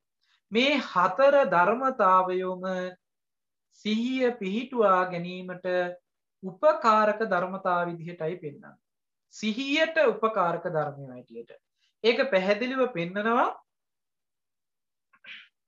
පටිසම්භිදා මග්ගේ සතර සතිපට්ඨාන කතා කියන කොටසෙදී කායානුපස්සනාව උපට්ඨානයක් වෙනවා. කායානුපස්සනාව සතිය නෙමෙයි කියලා පෙන්නනවා. ඒ කියන්නේ කායානුපස්සනාවෙන් කරලා තියෙන්නේ සිහිය කියන එක නෙමෙයි, සිහියට උපස්ථානයක් කළ උපට්ඨානයි කියලා කියන්නේ උදව්වක් කරලා තියෙනවා. සිහියේ පිහිටීමට උදව්වක් උපකාරයක් කරලා තියෙනවා කායානුපස්සනාව. හැබැයි කායානුපස්සනාව කියන්නේ සිහිය පිහිටවන එකක් නෙමෙයි. සිහිය පිහිටවන්න අනුග්‍රහයක් උපට්ඨානයක් කරලා තියෙන උදව්වක් කරලා තියෙනවා. ඊළඟට වේදනානුපස්සනාව කියලා කියන්නේ සිහිය පිහිටීම නෙමෙයි, සිහිය පිහිටන්න කරන උපට්ඨානයක් කියලා කියනවා. ඊළඟට වේදනානුපස්සනාවත් එහෙමයි, චිත්තානුපස්සනාවත් එහෙමයි, ධම්මානුපස්සනාවත් එහෙමයි. කායානුපස්සනා, වේදනානුපස්සනා, චිත්තානුපස්සනා, ධම්මානුපස්සනා කියන මේ හතර වෙන වෙනම පෙන්නනවා. මේ හතරම එකක්වත් සිහිය පිහිටීම නෙමෙයි. සිහිය පිහිටීම සඳහා උපට්ඨානයි කියලා පෙන්වනවා. උපට්ඨානයි කියලා කියන්නේ ඒකට උදව් කරනවා, උපකාර කරනවා කියන අදහසෙන්. අනුග්‍රහයක් දක්වනවා කියන අදහසෙන්. එතකොට සති උපට්ඨානද වෙනවා, සති සිහියද වෙනවා කියලා පෙන්වනවා. එතකොට සිහිය පිහිටා ගැනීමට උපට්ඨානියකුත් වෙලා. ඒ කියන්නේ සති නිමිත්ත සිහිය පිහිටවා ගන්න උපට්ඨානයකුත් වෙලා. ඒකම සිහිය පිහිටීමකුත් වෙලා. සිහියට උපට්ඨානයි, සිහියට සතියමත් වෙනවා කියලා පෙන්නනවා. පටිසම්භිදා මග්ගේ සතර සතිපට්ඨාන කතාවල මේක පැහැදිලිවම පෙන්වන කාරණයක්. ඒ නිසා අපි වරදවා ගන්න එපා. කායානුපස්සනාව කියලා කියන්නේ කයට සිහිය පිහිටවන්න. වේදනානුපස්සනාව කියලා කියන්නේ වේදනාවට සිහිය පිහිටවන්න. චිත්තානුපස්සනාව කියලා කියන්නේ හිතට සිහිය පිහිටවන්න. ධම්මානුපස්සනාව කියලා කියන්නේ ධර්ම කරුණු වලට සිහිය පිහිටවන්න කියලා ගත්තොත් මේ කියන අර්ථෙත් එක්ක සැසඳෙන්නේ නැහැ. පටිසම්භිදා මග්ගේ මේ අර්ථ විග්‍රහයට ගැලපෙන්නේ නැහැ. ඒ නිසා ඔබ උත්සාහවත් වෙන්නට ඕනේ මේ සතර සතිපට්ඨානයෙන් කරන්නේ සිහිය පිහිටුවා ගැනීම සඳහා උපට්ඨානයක් කරන එක. ඒ විතරක් නෙමෙයි මේකේ තියෙන සුවිශේෂී කාරණය. සිහිය පිහිටුවා ගත්තට පස්සේ සිහිය විසින් සමාධියට උපකාර කරනවා. ඒ උපකාරය සමාධිය ඇති කරනවා. ඒ සමාධිය විසින් නැවත මේ කියන පරිසරයේ ජීවත් වෙනකොට එහෙම නැත්නම් සතර සතිපට්ඨානයෙන් ජීවත් වෙනකොට අර අහලා දැනගත්ත නුවණ වැඩෙන්න හේතු වෙන කාරණා ටිකට සිහිය පිහිටවනකොට සමාධිය සකස් කරනකොට නීවරණ ටික අයින් වෙලා ඇත්ත දකින්න පුළුවන් හැකියාව ඒ තුළ ගොඩ නැගෙනවා. සමාධිය සකස් වුණාමයි ඇත්ත දකින්න පුළුවන්කම තියෙන්නේ. හැබැයි මෙතෙන්ට යන්නේ අශෘතවත් පෘථග්ජනයා නෙමෙයි, ශ්‍රුතවත් ශ්‍රාවකයා. බුදුරජාණන් වහන්සේගෙන් දර්ශනීය පිළිබඳ වූ පණිවිඩේ අහලා දැනගත්ත කෙනයි මේ ප්‍රතිපදාව පූර්ණේ කරන්න තියෙන්නේ. මොකද ප්‍රතිපදාවක් හම්බ වෙන්නේ නැහැ දර්ශනයක් නැතුව. ඒකයි ශාසනීය තුන් ශාසනයක් කියලා කතා කරනකොට පරියප්ති ප්‍රතිපත්ති ප්‍රතිවේද කියලා පෙන්නනවා. පරියප්තිය කියලා කියන්නේ මේ දර්ශනය පිළිබඳව. පෙළදහම අපිට හම්බ වෙන්නේ පරියප්තිය විදිහට. පරියප්තියෙන් පෙන්වන්නේ දර්ශනය ඉදිරිපත් කරලා. ඒ දර්ශනයට අනුව තමයි ප්‍රතිපත්තියක් අවශ්‍ය වෙන්නේ. ප්‍රතිපත්තියෙන් පස්සේ තමයි ප්‍රතිවේදය තියෙන්නේ. එහෙම නැතුව ප්‍රතිපත්ති පරියප්ති ප්‍රතිවේද කියලා පෙන්නලා නැහැ ශාසනය. මුලින්ම ප්‍රතිපත්තිය, ඊට පස්සේ පරියප්තිය, ඊට පස්සේ ප්‍රතිවේදී කියලා පෙන්වන්නේ නැහැ. එහෙමනම් මුලින්ම සම්මා දිට්ඨිය, සම්මා සංකප්ප කියන කාරණා දෙකෙන් අපි අහලා දැනගත්ත දර්ශනය තමයි ඒ දේ දකින්න තමයි අපි ප්‍රතිපදාව පූර්ණේ කරන්නේ. ඒ ප්‍රතිපදාව තමයි සීල සමාධි ප්‍රඥා කියන්නේ. දර්ශනය ප්‍රඥා සීල සමාධි. ප්‍රඥාවෙන් සීලේ සමාධිය කරන්න ඕනේ කොහොමද කියලා අහලා දැනගන්න විස්තරයයි ප්‍රඥා සීල සමාධි වෙන්නේ. ඒක දර්ශනීය පැත්තට අයිති කාරණයක්. ප්‍රතිපදාව පැත්තට අපිට අයිති වෙන්නේ ප්‍රඥාව අවසාන ඉලක්ක කරගෙන අහලා දැනගත්ත ප්‍රඥාව ඉලක්ක කරගෙන ඒ ප්‍රඥාවට අනුකූල වෙච්ච සීල සමාධිය දෙක වඩන්න ඕනේ කියන තැනකින් අපි සීල සමාධි දෙක පූර්ණේ කරන එකයි ප්‍රතිපදාව හැටියට පෙන්නන්නේ. එතකොට සතිපට්ඨාන භාවනාව ප්‍රතිපදාව වෙන්නේ නැහැ. ප්‍රතිපදාවකට ගමන් මගට අවශ්‍ය කරන මූලික වැඩපිළිවෙල ඒ නිසා පෙන්වනවා పూర్ව භාග ප්‍රතිපදාව කියලා. ප්‍රතිපදාවට పూర్වයේ කළ යුතු කාරණේ. මේක කළාමයි ප්‍රතිපදාව වඩන්නට සුදුසු. සතිපට්ඨානයෙන් අවසාන ඉලක්කය පෙන්වන්නේ බොජ්ජංග ටික දක්වායි. අපිට ආනාපාන සති සූත්‍රය හොඳට අරගෙන බලන්න. ආනාපාන සති සූත්‍රය තුල හරි ලස්සනට පැහැදිලි කරනවා කායානුපස්සනාවට, වේදනානුපස්සනාවට, චිත්තානුපස්සනාවට, ධම්මානුපස්සනාවට මේ ආනාපානී කොටස් ටික වෙන් කරලා පෙන්නනවා. ඒ කොටස් ටික වෙන් කරලා පෙන්නලා මේ හැම කොටසකින්ම සතියට අනුග්‍රහය දක්වන්නේ. සිහිය පිහිටවා ගන්න. ඒ සිහිය පිහිටවා ගැනීම කොතෙක් දුරට සිහිය පිහිටවනවද කියලා කිව්වොත් සති සම්පොච්චංගේ දක්වා පෙන්නනවා. වැඩෙන්නේ සති සම්පොච්චංගේ අවසානයේ. මේ සිහිය පිහිටවා ගැනීමෙන් වැඩෙන්නේ සති සම්පොච්චංගය. යම් කෙනෙක් කායානුපස්සනාව හෝ වේවා, වේදනානුපස්සනාව හෝ වේවා, චිත්තානුපස්සනාව හෝ වේවා, ධම්මානුපස්සනාව හෝ වේවා, මේ කියන අනුපස්සනාවෙන් ඕනෑම අනුපස්සනාවකට අනුව සිහිය පිහිටුවගෙන කටයුතු කරනකොට ඒ කෙනාට වැඩෙනවා සති සම්පොච්චංගය. සති සම්පොච්චංගය වැඩිච්ච නිසා ඊළඟ බොජ්ජංග ධර්ම ටික වැඩිලා ආර්ය අෂ්ටාංගික මාර්ගයේ උපදිනවා. ඒ ආර්ය අෂ්ටාංගික මාර්ගයටපත් වුණාම තමයි ඒ කෙනා දිට්ඨි සම්පන්නෙක් බවට පත් වෙන්නේ. එතකොට සෝහන් මාර්ගස්ථයෙක් එහෙම නැතිනම් පලස්ථයෙක් බවට පත් වෙනවා. ඒ කියන්නේ ආර්ය මාර්ගයට පිළිපන්න කෙනෙක් වෙනවා. අවමයෙන් සෝහන් මාර්ගයවත් ඉන්නවා කියලා කතා කරන්න පුළුවන් වෙන්නේ එතෙන්ටපත් වුණා. එතකොට එතනදී කාරණා ටික පැහැදිලි කරගන්න පුළුවන් වෙනවා නම් අපිට ඒ කියන අර්ථය තේරුම් ගන්න වෙනවා. මෙන්න මේ කියන අර්ථයට පැහැදිලි කරගන්න. එතකොට නවකයා ඊළඟට සේක පුද්ගලයා ඊළඟට අසේක පුද්ගලයා කියන මේ පුද්ගලයෝ තුන් දෙනා පිළිබඳව සාල සූත්‍ර දේශනාවේදී පැහැදිලි කරනවා. සේක එහෙම නැත්නම් නවක පුද්ගලයා කරන්නේ යථාභූත ඥානය දැනගන්න. ඒක ඇත්ත ඇති හැටියට කියන්නේ මොකක්ද කියලා දැනගන්නවා. ඒ දැනගත්ත දේ පරිඤ්ඤය වෙනවා. පරිඤ්ඤය කියලා කියන්නේ මනා නුවණින් දැනගන්නවා. ඒ කියන්නේ නුවණ තව දුරටත් මෙහෙवला ඒ මෙහෙවපු නුවණට හොඳට මේක ප්‍රත්‍යක්ෂ කරගන්නවා. ඒකට කියනවා පරිඤ්ඤයයි කියලා. ඒ කියන්නේ සේක පුද්ගලයා පරිඤ්ඤය පුද්ගලයෙක් බවට පත් වෙනවා. සේක කියලා කියන්නේ සෝහන් මාර්ගයේ ඉඳන් අරිහත් මාර්ගයේ දක්වා ඉන්න ආර්යයන් වහන්සේලා 7 දෙනා. මාර්ග 4ක් ඵල 3ක්. සේක පුද්ගලයා හැටියට සැලකනවා. මේ විදිහට පරිඤ්ඤය වෙමින් උඩට යනකොට යම් තැනක් එනවා. එතනදී මේ ඇත්ත ඇති හැටියට දැකලා එයින් මිදිලා වාසය කරන්නට පුළුවන්කම ලැබෙනවා. විසංයුක්ත වෙනවා. සංයුක්ත නැහැ විසංයුක්තයි. බැඳෙන්නේ නැහැ. එයින් මිදිලා වාසය කරනවා.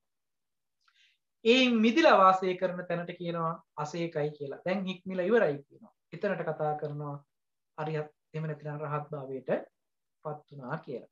ඉතින් ඒ නිසා මෙතනදී මේ අහපු ප්‍රශ්නය මම දැන් පැහැදිලි කරන්නම්. අහලා තිබුණ ප්‍රශ්නය තමයි මේ අර්ථ ටික පැහැදිලි වෙනකොට අපිට මේ කියන අර්ථය එතෙන්ට අවශ්‍ය නිසායි මම මේ ටික මතක් කළේ. සති නිමිත්තේ ඉඳගෙන අපිට අනිත් වැඩ කටයුතු කරනකොට යම් අපහසුතාවයන් දැනෙනවා. එහෙම නැත්නම් ඒවා හරියට කරන්න බැරි වෙනවා කියන තැනකින් අහලා තිබුණ ගැටලුවක් මට මතකයේ තිබෙන්නේ. අර පොතක් කියවනකොට එහෙම ඒ වගේ දෙයක් කරනකොට සති නිමිත්තේ ඉඳගෙන කොහොමද කරන්නේ? ඒක ප්‍රායෝගික නෑ නේද කියන කාරණා. අවමයෙන් සම්මා සතිය තියා එහෙම නැතිනම් පංච නීවරණ දුරු වෙන සාමාන්‍ය මට්ටමේ සිහියකවත් ඉඳගෙන මේ දේ කරන්න බෑ නේද කියන අර්ථය ඇතුව වගේ ප්‍රශ්න කීපයක් ඉදිරිපත් කරලා තිබුණා. ඒක මම හිතන්නේ පොදු ප්‍රශ්න වෙන්න ඇති. ඇත්තටම මේ කාරණේ එහෙම වෙලා තියෙන්නේ අපි මේ සතිපට්ඨානය තුල සති නිමිත්තෙන් සිහිය පිහිටුවා ගන්නවා කියන අර්ථය හරියට අර්ථය අරගෙන නැතිකම නිසායි. මොකද අපේ හිතේ ඇහැ කන නහය දිව ශරීරයේ මනස කියන මේ ආයතන හයේම කෘත්‍ය කාරණා ටිකේ ගනුදෙනුව එක තැනක ඉඳගෙන බලන් ඉන්න පුළුවන් මට්ටමටපත් වෙන එක තමයි මේකෙන් කරන්නේ. චක්කපාණ සූත්‍ර දේශනාවේදී මේ කාරණේ හොඳට මර්ථවත් කරනවා. සත්තු 6 දෙනා උපමා කරලා ඒ සත්තු 6 දෙනාගේ වලිග ටික ගැට ගහලා ඒ ගැට ගහපු ලණු ටික අරගෙන හොඳ ටැඹකට ගැට ගහන්න කියනවා. මේ ටැඹ තමයි සතිය. සිහිය කියලා පෙන්නන්නේ. ඒ කියන්නේ සිහියෙන් ඉන්නකොට මේ සත්තු 6 දෙනා එතෙන්ට ගැට ගැහිලා තියෙනවා. මේ සත්තු 6 දෙනාගේ සීමාවෙන් එහාට යන්න බෑ. මේ සත්තු 6 දෙනා නිදහසේ ඉන්නවා. හැබැයි මේ සත්තු 6 දෙනාට ඇදගෙන යන්න බෑ. එතන මේ සත්තු 6 දෙනාගේ ක්‍රියාකාරකම් ටික තියෙන මේ සත්තු 6 දෙනා මරලා නැහැනේ. සත්තු 6 දෙනාගේ වලිග ටික ගැට ගහලා කණුවට ගැට ගහන්න කිව්වා මිසක මේ සත්තු 6 දෙනා මරලා දාන්න කියලා කිව්වේ නැහැ. විනාශ කළා දාන්න කිව්වේ නැහැ. එහෙමනම් ඇහෙන් රූප බලන්න එපා, කනෙන් ශබ්ද අහන්න එපා, නහයෙන් ගඳ සුවඳ, දිවෙන් රස, කයෙන් ස්පර්ශ, හිතින් හිතන්න එපා කියන ඒවා කරන්න එපා කියන එකක් පනවන්න බෑ. ඒ ටික කෙරෙනවා. හැබැයි ඒ ටික කරන්නේ කොතනින්ද? එක තැනක ඉඳගෙන, එක තැනක රැඳිලා. මේ එකකටවත් ඇදගෙන එළියට යන්න බෑ. ඇහෙන් රූප බලන්න පුළුවන්. හැබැයි රූපෙ පැත්තට ඇදගෙන යන්න බැරි වෙනවා. කනෙන් ශබ්ද අහන්න පුළුවන්. හැබැයි අහන ශබ්ද පැත්තට ඇදගෙන යන්න බැරි වෙනවා. ඇදගෙන යන්න බැරි වෙන විදිහටයි මේක ගැට ගන්න කිව්වේ. සිහියෙන් කරලා තියෙන්නේ ආයතන ටිකෙන් ඇතුළට ගත් එක. ආයතන ටිකේ බැහැරට යන්න තියෙන සිද්ධිය ඇතුළට ගත්තා. විදර්ශනා ඥාන දර්ශනයෙන් කරලා තියෙන්නේ දැන් දෙපැත්ත පිරිසුදු කරලා පෙන්නන. ඇතුලේ මෙහෙමයි එළියේ මෙහෙමයි ඇතුලේ මෙහෙමයි එළියේ මෙහෙමයි කියලා දෙපැත්ත සිද්ධිය පිරිසුදු කරලා දෙනකොට රැවටිලා හිටියේ මෙන්න මේ ඇත්ත නොදක නේද? එළියට ගියා නම් ගියේ මෙන්න මේ ඇත්ත නොදක නේද කියන තැන තමයි විදර්ශනා ඥාණයෙන් පෙන්නන්නේ.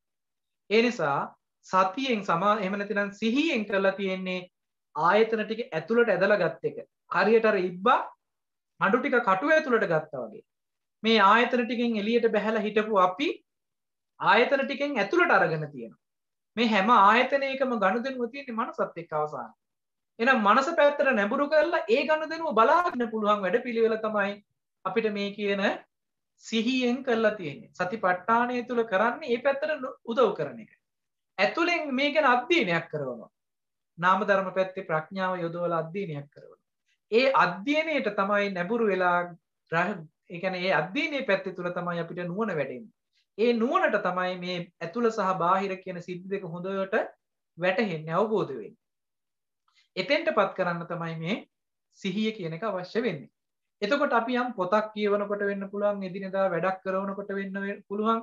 ඒ හැම කාරණාවකදීම අපි ආධ්‍යාත්මික පැත්තට එහෙම නැතිනම් අපේ හිත පැත්තට නැඹුරු කරගෙන අපි ඉඳගෙන අර ඕන වැඩක් කරන්න පුළුවන්. හැබැයි අපිට එහෙම පුරුදු නැහැ. අපි එහෙම පුරුදු කරලා නැහැ. ඒ නිසා තමයි අපිට මේක මහා හරි අලුත් දෙයක්, අමුතු දෙයක් විදියට පේන්නේ. ඒකට මම පුංචි උදාහරණයක් කියන්නම්. ජීවිතේට කවමදාකවත් ඔබ වාහනයක් පදවලා නැතිනම් ඔබට වාහනයක් මුලින්ම පදවන්න අවස්ථාව ලැබිච්ච වෙලාවේ ඔබට හිතා ගන්න බෑ මේ වැඩ ටික ඔක්කොම මම කොහොමද කරන්නේ කියලා. ඇයි එච්චර වැඩ ටිකක් කරන්න තියෙන්නේ?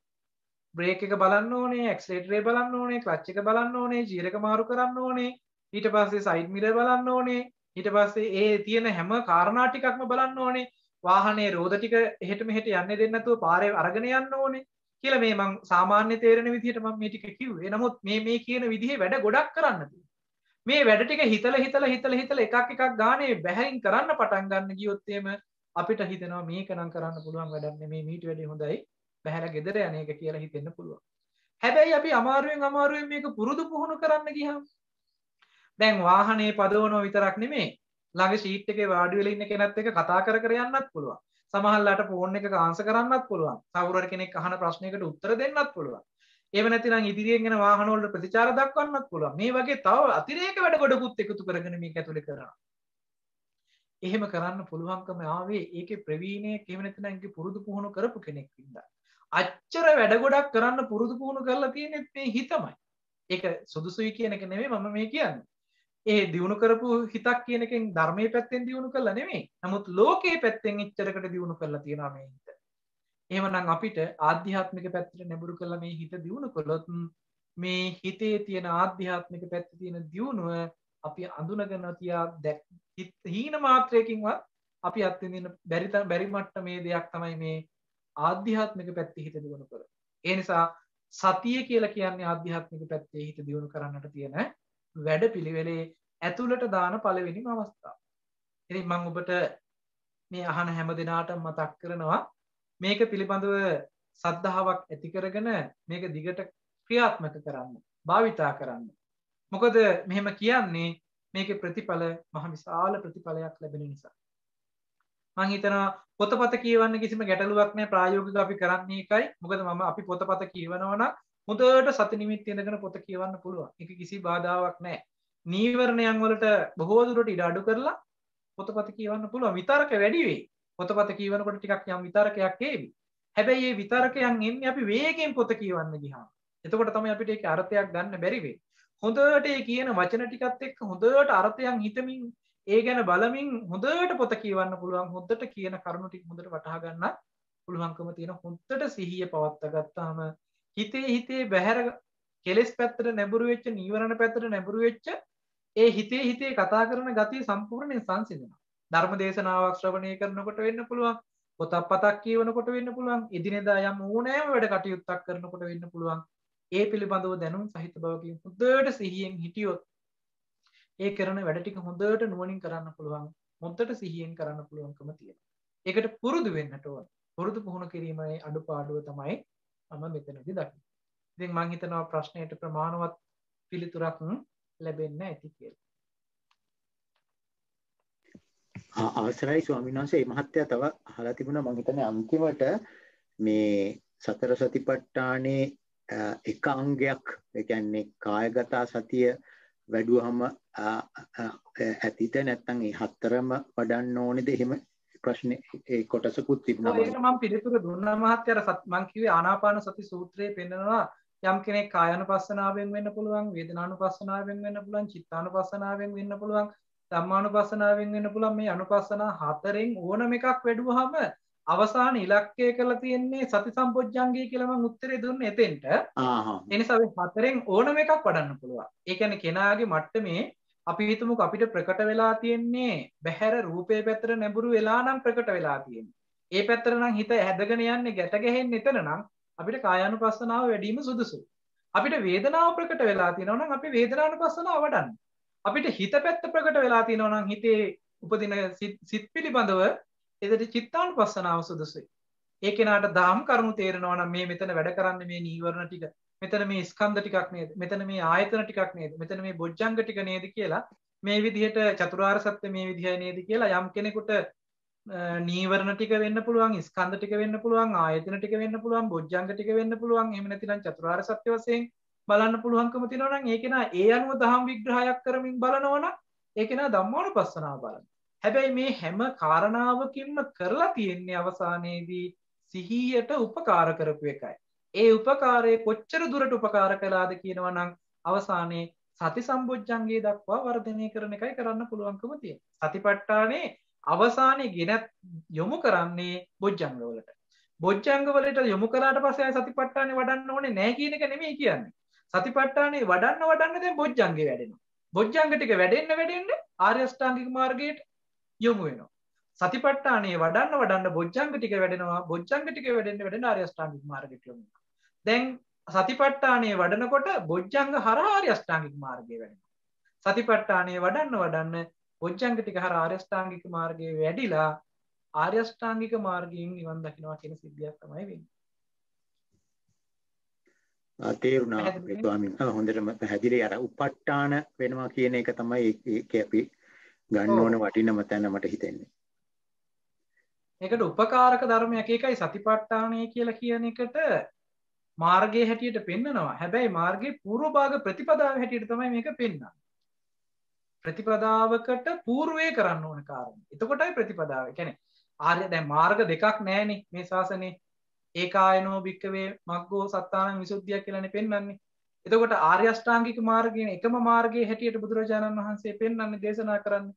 එතකොට ආර්ය අෂ්ටාංගික මාර්ගයේ උපදවා ගැනීම පිණිස කරන වැඩපිළිවෙල තමයි සතිපට්ඨානේ හරහා තියෙන්නේ. එතකොට මාර්ගයේ උපදවා ගැනීම සඳහා කරන වැඩපිළිවෙල ප්‍රතිපදාවට පූර්ව භාග ප්‍රතිපදාව කියලා නම් කරනවා. බොහොම පිං අපේ ස්වාමීන් වහන්සේ තේරුණා.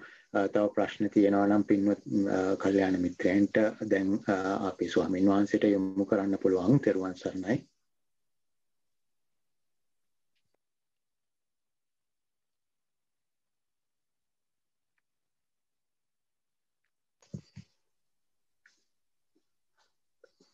hands up කරලා unmute කරලා ප්‍රශ්න යොමු කරන්න දැන්.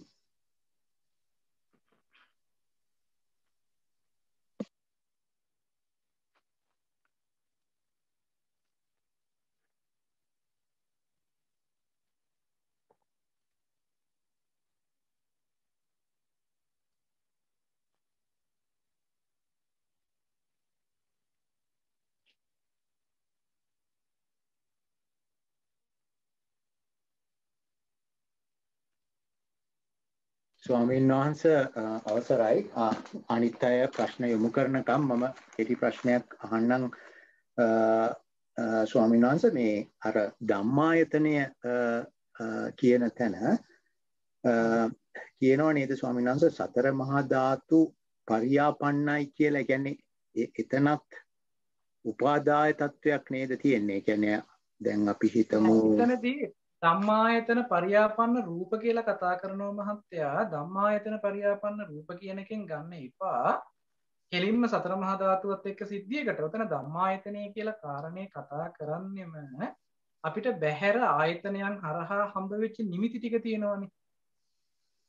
ඒ නිමිති ටික හදලා දුන්නෙම උපාදාය රූප ටිකෙන්නේ.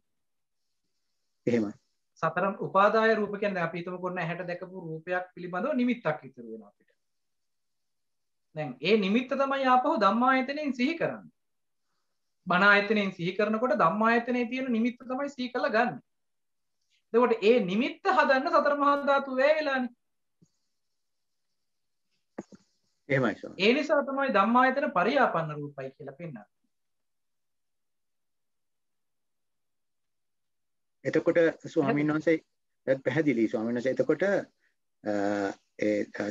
මේ ධම්මායතනය කිව්වහම එතන ඒ රූපත් නොවන නාමත් නොවන වගේ තැනක්ද ඒක නෑ. ඔතනදී ධම්මායතනය කියලා කිව්වහම පෙන්වන්නේ සංඥා සංකාර ටිකනේ පෙන්වන්නේ ධම්මායතනයේ හැටියට. එතකොට ස්වාමීන් වහන්සේ ඒක වැටෙන්නේ නාම ධර්ම ටිකට තමයි. නාම ධර්ම ටිකට තමයි. හැබැයි මේ නාම ධර්ම ටිකේ ඉතුරු කරලා තියෙනවා රූප අරමුණු කරලා හදාගත්ත නිමිති ටික. එතකොට ඒ නිමිත්ත හදාගන්න පුළුවන් වෙලා තිබුණේ රූපේ අරමුණු කරලානේ. දැන් අපි හිතන්නකො ඔන්න ඇහැට රූපයක් පේනකොට ඒ පේන රූපේ අපි අම්මා කියලා සිහි කරගත්තයි කියනකො දැන් ඔන්න අපේ හිතේ දැන් මේ දැක්කේ අම්මා කියන මට්ටමේ. එතකොට දැන් ආයේ S2 පියාගෙනත් අපිට අම්මා සිහි කරනකොට ටක් ගාලා මතක් කරගත්ත සිහි කරගත්ත අම්මා කියන මට්ටමින් ඇති වෙන්නේම දැකපු රූප සංඥාවනේ. රූපය නෙමෙයි රූප සංඥාව ඇති වෙන්නේ. හයි අපේ හිතේ ඡායා මාත්‍රයකින් සංඥා මාත්‍රයක් උපදිනවනේ අම්මා කියලා කිව්වා අම්මා මේ වගේ කියලා. හැබැයි දැන් ඒකට සතර මහා ධාතුව නිසානේ විදියට අපිට හම්බ වුනේ. නාම ධර්ම ටිකත් වැය වෙලා රූප ධර්ම ටිකත් වැය වෙලා අපිට අම්මා කියන හැඟීම සිහි කරනකොටම ඒ නිමිත්තක් අපිට උපදින්නේ අර රූපය මුල් කරගෙනනේ. උපාදාය රූපේ මුල් කරගෙනයි මේ ඇවිල්ලා තියෙන්නේ. ඒ නිසා තමයි ඒක ධම්මායතන පරියාපන්න රූපයි ඒකට උපාදාය රූපයක් විදිහට පෙන්වන්න පුළුවන්කම තියෙනවා. දැන් ස්වාමීන් වහන්සේ අපි හිතමු හීනයක් දැක්කා කියලා. දැන් හීනයක් දැක්කහම ඒ தත්ත්වය අර චිත්තජ රූප කියන ගණයටද වැටෙන්නේ අපේ ස්වාමීන් වහන්සේ? චිත්තජ රූප කියන ගණයට වැටෙන්නේ. චිත්තජ රූප එහෙම නැත්නම් ධම්මායතන පරියාපන්න රූප කිව්වට ගැටලුවක් නැහැ ඒක. තේරුණා වැටහුණා ස්වාමීන් වහන්සේ බොහෝම පිං. ඒ කියන්නේ අපි මෙහෙම උදාහරණයක් ගන්නකො. දැන් සාමාන්‍ය උපතින්ම ඇස් පේන්නේ නැති කෙනෙක් ගත්තොත්, ඒ වගේම උපතින් කන් ඇහෙන්නේ නැති කෙනෙක් ගත්තොත්, ඒ කෙනාට මේ වර්ණ රූපය පිළිබඳව නිමිති ඉතුරු වෙන්නේ නැහැ. ඒ කියන්නේ වර්ණ රූපය, ශබ්ද රූපය පිළිබඳ නිමිති ඉතුරු වෙන්නේ නැහැ. හැබැයි ඒ කෙනා අල්ලලා ඉවර වෙලා අතගාලා ඉවරලා කියන්නේ මේ කාය පොට්ටබ්බේ හරහා ගන්නකොට එයාගේ හිතේ හදා ගන්න ඕනේ නිමිති ටික. එයාගේ යම් සටහන් ටිකක් එනවනේ හිතට. ඒ එන සටහන් ටික තමයි යාට චිත්තජ රූප වෙන්නේ. ඒව තමයි ධම්මායතන පරියාපන්න රූප වෙන්නේ. තේරුණා ස්වාමීන් වහන්සේ. බොහොම පිං. මම දැන් අජන්තා මහත්මියට යොමු වෙනවා. මහත්මිය මේ ප්‍රශ්න යොමු කරන්න කරුණා කරලා. තෙරුවන් සරණයි ස්වාමීන් වහන්සේ. මම ජයන්ත. මට නොතේරුණු තැනක් ඉතුරු වුණා මේ අනිදස්සන උපාදාය රූපයයි සනිදස්සන උපාදාය වර්ණ රූපයයි ස්වාමීන් වහන්සේ දේශනා කරා තණ්හාවෙන් සංයෝජනය වෙලා තමයි එක බාහිර රූපේ සත්‍ය බවට අපිට හැඟෙන්නේ කියලා. ඒකම ඔබ වහන්සේ කිව්වා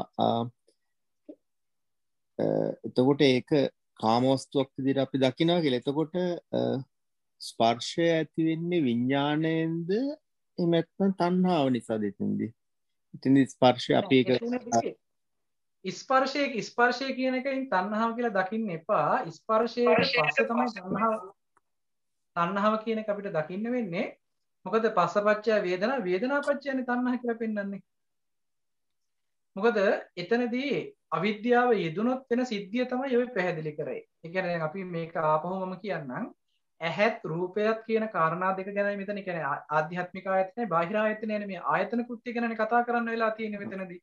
එතකොට අර ඉතුරු පරයය මෙතනදී කතා කළේ නැහැ. මොකද ඇහත් රූපයත් කියන දෙන්න කොයි වගේද කියන එක හඳුනා ගන්න තමයි මම මේ විදිහට අර්ථය පෙන්නන්නේ. ඇහැ කියන්නේ සතර මහා ධාතුව නිසා උපන්න උපාදාය රූපයක්. හැබැයි ඇහැ අනිදස්සන සප්පටිකයි. ඇහැට පේන වර්ණ රූපය, ඒක නැතිනම් වර්ණ රූපය කියන කොටස සනිදස්සන සප්පටික උපාදාය රූපයක්. එතකොට මේ දෙන්න මේ විදිහට හම්බ වුණා කියන තැනකින් විතරක් කෘත්‍ය වෙන්නේ නැහැ. මෙතන නාම ධර්ම ටිකක පැමිණීමක් වෙන්නත් ඕන. එකයි චක්කු විඥානය කියලා කතා කරන්නේ. මේ තුන් දෙනා එකට මුණ ගැහුණා කියලා කියන එකෙන් සංයෝජනයි කියලා කියන්නේ නැහැ. බැඳීමක් හටගත්තා කියලා කියන්නේ නැහැ. මේකද මේ තුන් දෙනා ආය හේතු නිසා හටගත්තා, හේතු නැති වෙනකොට නැති වෙනවනේ. ඇහත් රූපයක් චක්කු විඥානත් කියන මේ තුන් දෙනා හටගත්තා කියන තැන එකට එකතු වුණා. හැබැයි මේ තුන් දෙනා බිඳ වැටෙනකොට අයින් වෙලා යනවනේ. ආයෙ ඒ දෙන්න තුන් දෙනා එකට බැඳිලා ඉන්නවා කියලා කියන්න බෑ. මොකද එකක් කැඩන් වැටුණත් අනිත් දෙන්නට එකට ඉන්න පුළුවන් වෙන්න බෑ බැඳිලා නම්. ඇහැ රූපෙට බැඳිලත් නෑ, රූපය ඇහැට බැඳිලත් නෑ. හැබැයි මේ සිද්ධිය හඳුනන්නේ නැති වෙනකොට, ඒ කියන්නේ මේ සිද්ධිය කියලා කිව්වේ ඇහැ රූප චක්කු විඥානය කියන තුන්දෙනා මුණ ගැහිලා ස්පර්ශ වේදනා කියන සංඥා කියන ධර්මතා ටික උපදිනකොට පේනවා කියන සිද්ධියක් වෙලා ඉවරයි. පේනවා කියන සිද්ධිය වෙන වෙලාවේදී මේ සිද්ධිය උනේ මෙන්න මෙහෙම ආයතන කෘත්‍යයක් කරපු නිසා කියන එක අවබෝධයෙන් දැක්කේ නැති වෙනකොට අහලා දැනගෙන නොතිබුණාම අවිද්‍යාව ඉතුරු වෙනවා. අවිද්‍යාව ඇති වුණාම තියෙන දෝෂය තමයි තණ්හාවට හේතු හැදිලා තියෙන්නේ. මොකද තණ්හාවට හේතු හැදිලා තියෙනවා කියලා කියන්නේ ඇත්ත නොදැක්කහම ආශ්‍රව තියෙනවානේ. ආශ්‍රවයට අනුව තමයි මේ ඇහැට පෙනුනේ අර තියෙන රූපේ කියලා ඇහැ රූපෙත් එක්ක ගැට ගන්නවා. රූපේ තමයි ඇහැට පෙනුනේ කියලා රූපේ ඇහත් එක්ක ගැට ගන්නවා. මේ ගැට ගැහුවේ තණ්හාවෙන්. ඇහැ රූපෙට ගැට ගැහුවෙත් රූපේ ඇහැට ගැට ගැහුවෙත් අර තණ්හාව මූලික කරගෙන. තණ්හාවෙන් ගැට ගැහුවේ මොකක් හින්දාද? අවිද්‍යාවෙන් වහපු හින්දා. ඒ කියන්නේ ඇත්ත නොදැකපු හින්දා. අවිද්‍යා නීවරණයි කියලා කිව්වේ ඒකයි. අවිද්‍යාවෙන් වහපු හින්දා ඇත්ත සිද්ධිය දැන් මෙයාට දන්නේ නැහැ සිද්ධ උනේ මෙන්න මෙහෙම ආයතන කෘත්‍යයක් කියන්නේ. දැන් මොකද වෙන්නේ? ඇහැට පෙනුනේ අර තියෙන රූපේ කියලා ඇහැ රූපෙට ගැට ගහනවා.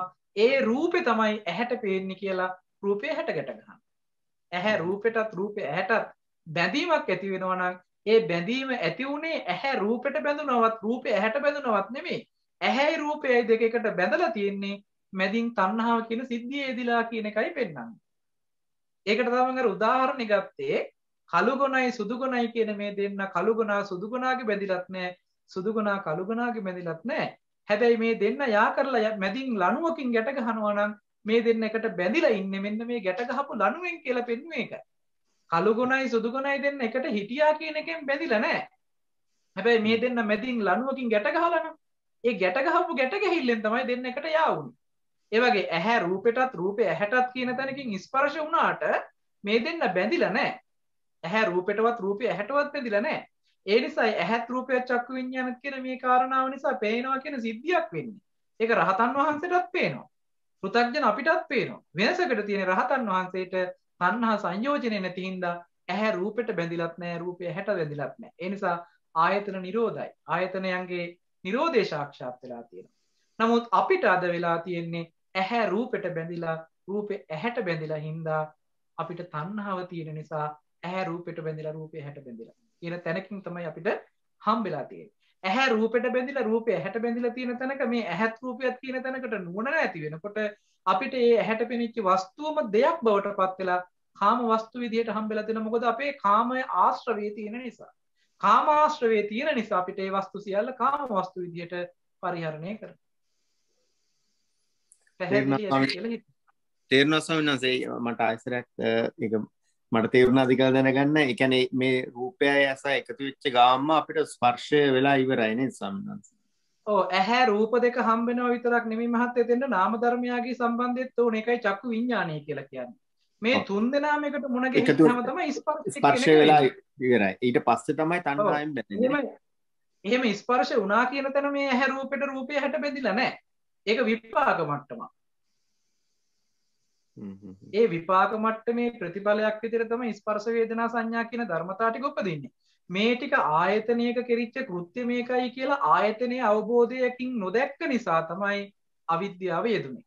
අවිද්‍යාව යෙදුනහම තියෙන දෝෂය තමයි පෙවුනේ ඇහැට පෙවුනේ අර රූපේ කියලා ඇහැ අර රූපෙට ගැට ගන්නවා. ඒ රූපේ තමයි ඇහැට පේන්නේ කියලා රූපේ ඇහැට ගැට ගන්නවා. ඇහැ රූපෙටත් රූපේ ඇහැටත් ගැට ගැහුවේ තණ්හාව කියන සංයෝජනය. තේරෙනවා ස්වාමීන් වහන්සේ. බොහොම පිං. අවසරයි ස්වාමීන් වහන්සේ මං හිතන්නේ මේ නිකන් රළු වශයෙන් කිව්වොත් දැන් අපි හිතමු අපි රූප බලන්න ඕනේ කියලා ඇහැ රූප හොයනවානේ සින්දු අහන්න ඕනේ කියලා කන හොයනවානේ ඒ වගේ තත්ත්වයක් නේද ස්වාමීන් වහන්සේ? ඒ කියන්නේ රූපෙට ඒ කියන්නේ එළියට හොයාගෙන යන්නේ එළියේ තියෙන එකක් තමයි මේකට ගැට ගන්න අවශ්‍ය කියන තැනකින් මේ හොයාගෙන යන්නේ. එතකොට ඒ සංයෝජනය නැති වෙච්ච දවසේදී අර ඇහැ ආයතනයක් වෙන්නේ නැතුව යනවා නේද ස්වාමීන් වහන්සේ? නෑ ඇහැ ආයතන කෘත්‍ය කරනවා. ඒ කියන්නේ ඇහත් රූපයත් චක්කු විඤ්ඤාණයත් නිසා ස්පර්ශ වේදනා කියන කාරණාව සිද්ධ වෙනවනේ. හැබැයි මේ ආයතනේ ඒ හේතු නිසා හටගෙන හේතු නැති වෙනකොට නැති වෙනවා. එතකොට තියෙන ආයතනයක් පෙන්වන්න බෑනේ. ආයතනය ඇති කල්ලි කියලා නෙපෙන්නන්නේ. ආයතනය ඇති කල්ලි තණ්හාවෙන් බැඳෙන්නේ. ආයතනයේ හේතු නිසා හටගෙන හේතු නැති වෙනකොට නැති වෙනවා නම් ආයතනේ ඇති කල්ලි කියන්න බෑ. ආයතනේ නිරුද්ධ වෙලා ඉවරයි. මොකද පේනවා කියන එක පෙවුනේ මේකයි කියලා හිතනකොට ආයතනේ නිරුද්ධ වෙලා ඉවරයි. මොකද ආයතන දෙකකට එකට ඉන්න බෑනේ.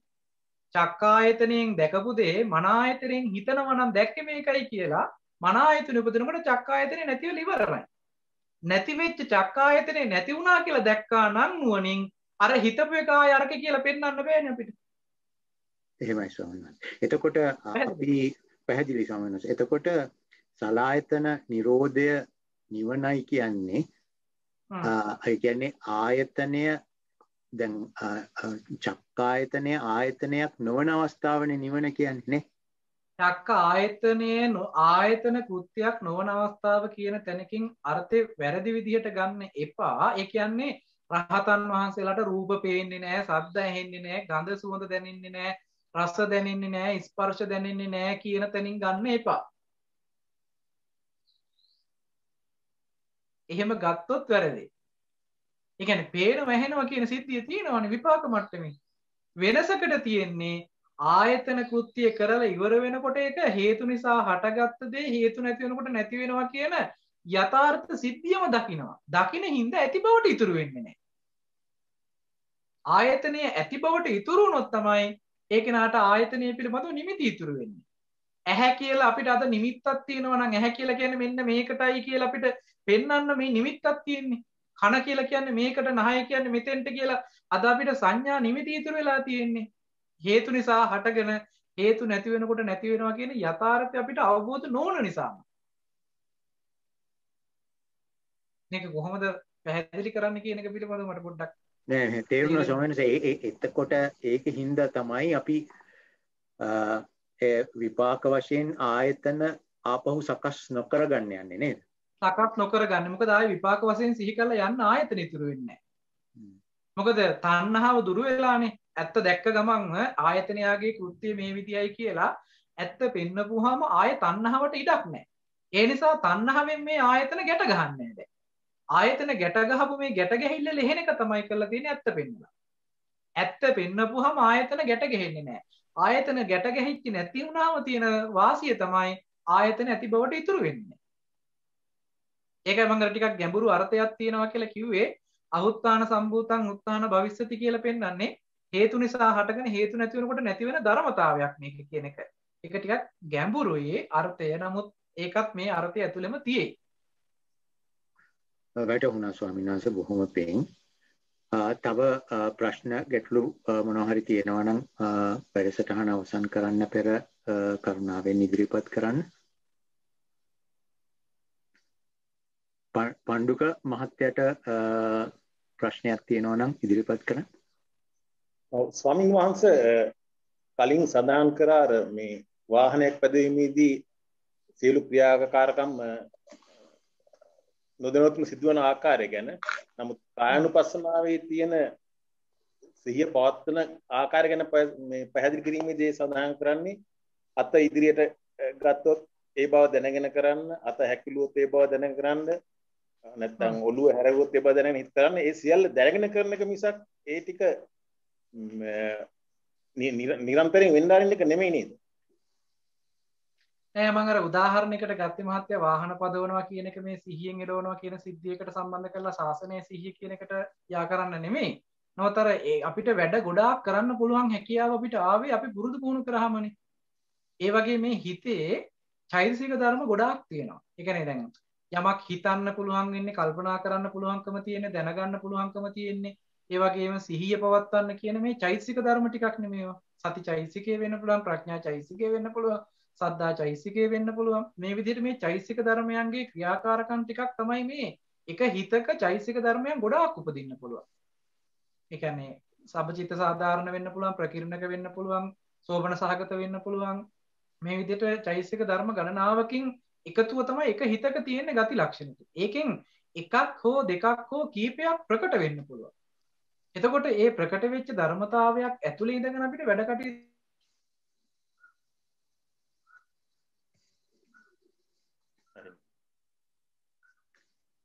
ස්වාමීන් වහන්සේ මියුට් වුණා.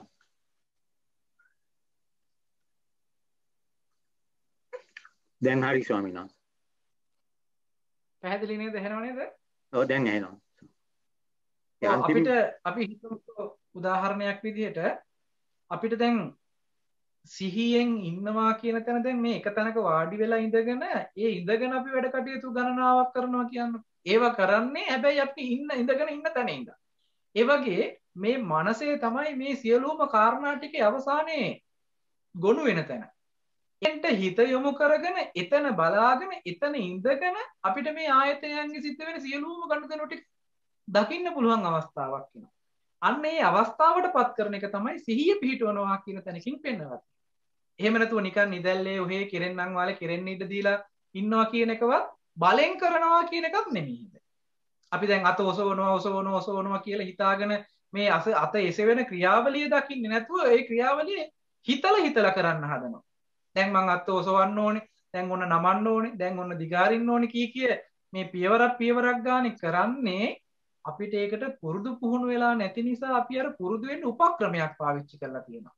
අර සක්මනේදී අපිට ගච්ඡන්තෝවා ගච්ඡාමිති පජානාති කියලා පෙන්නනවා මිසක් ඒකෙදී අපිට මේ ඔසවනවා, යවනවා, තබනවා, තද කරනවා කියන මේ ස්ටෙප් කියන්නේ එකින් එක පියවර කඩලා පෙන්නලා නැහැ. නමුත් අපි ඒක උපක්‍රමයක් විදිහට භාවනා කරනකොට භාවනා කවටහන් ගැන කතා කරනකොට තව කෙනෙකුට ඒක හොඳට හිත යොමු කරන්නේ පැත්තට. ඒ කියන්නේ යොමු කරන්න කියලා කියන්නේ නුවණින් හොඳට ඒ සිද්ධිය හඳුනා ගන්න අර ක්‍රියාවලිය පිළිබඳව දැනුම් සහිත බවකින් ඉන්න ඕන නිසා තමයි ඒ ක්‍රියාවලිය කඩලා පෙන්නලා තියෙන්නේ. මොකද වේගෙන් හිත වැඩ කරන නිසා හිතේ වේගය අඩු කර ගැනීම පිණිස අඩු වේගයකින් වෙන ක්‍රියාවලියකට හිත තියන්න පුරුදු කරනවා. හැබැයි සිහියෙන් ඉඳගෙන ඒ වැඩේ දකින්නයි අවශ්‍ය. නමුත් වේගෙන් සාමාන්‍ය දිනදා වේගෙන් යන ගමන් ඉරියව්වේ අපිට මේක සිහිය පිහිටවන්න බැරි කමක් නැහැ. හැබැයි අපිට එහෙම පුරුදු වෙලා නැති හින්දා අපි අර යන වේගෙ අඩාල කරලා හිතාමතා කරන්න උත්සාහවත් වෙනවා. ඒක කලේ උපක්‍රමයක්. උපක්‍රමය අතහරින්න ඊළඟට ක්‍රියාවලිය විතරක් බලන්න. අද වෙලා තියෙන ක්‍රියාවලිය අතහැරලා අපි උපක්‍රමයේම කරන්න හදනකොට ඒක මොකටද කලේ කියන එක අතහැරලා තියෙනවා. දැන් මේ ආනාපාන සති භාවනාවේදී උනත් හුස්ම රැල්ල ස්වභාවික විදියට හුස්ම ඉහළ පහළ යන සිද්ධියකටම හිත තියන්න කියනවා. හැබැයි භාවනාවේදී සමහර වෙලාවට කමටහන් දෙනකොට මේ චරිතයන් අනුව සමහරලාට අපිම කියලා තියෙනවා ටිකක් හුස්මක් අරගෙන ඉන්න ටික වෙලාවක්. ඊට හුස්මක් අරගෙන චුට්ටක් ඉන්න. ඉඳලා ඊට පස්සේ හුස්ම හිතලා පිට කරන්න කියලා. මොකද අර හුස්ම රැල්ල එයාට දැනෙන්නේ නැහැ. ප්‍රකට නැති නිසා හුස්ම රැල්ල හඳුනා ගැනීම පිණිස අපි බාහිරින් මේ විදිහේ උපක්‍රමයක් කරලා තියෙනවා. හැබැයි ඒ උපක්‍රමයේ කලේ හුස්ම හඳුනා ගන්න මිසක් ඒක ආනාපාන සතිය කියලා වරදවා ගන්න එපා. අත ඔසවනවා කියන සිද්ධියේදී අත කකුල ඔසවනවා කියන සිද්ධියේදී අර ඔසවනවා යවනවා තබනවා තද කරනවා කියන පියවර එහෙම නැතිනම් ඔසවනවා කියලා මේ පියවරෙන් පියවර මේ ක්‍රියාවලිය ඒක නෙමෙයි කායගත සතිය කියන්නේ. ඒ ක්‍රියාවලිය අපි දුන්නේ කායගත සතියේ සිහිය පිහිටවාගත්ත මට්ටම මනසේ ඒ කියන්නේ සති නිමිත්තේ සිහිය පිහිටවගෙන ඒ පිහිටවාගත්ත සිහියට අර කියන කාරණා ටික දකින්න ඒ පැත්තට හිත නැඹුරු කරන්න ඕනේ හින්දායි ඒ කියන සිද්ධි ටික වෙන වෙනම කඩලා පෙන්නන්නේ. ඒක උපක්‍රමයක්.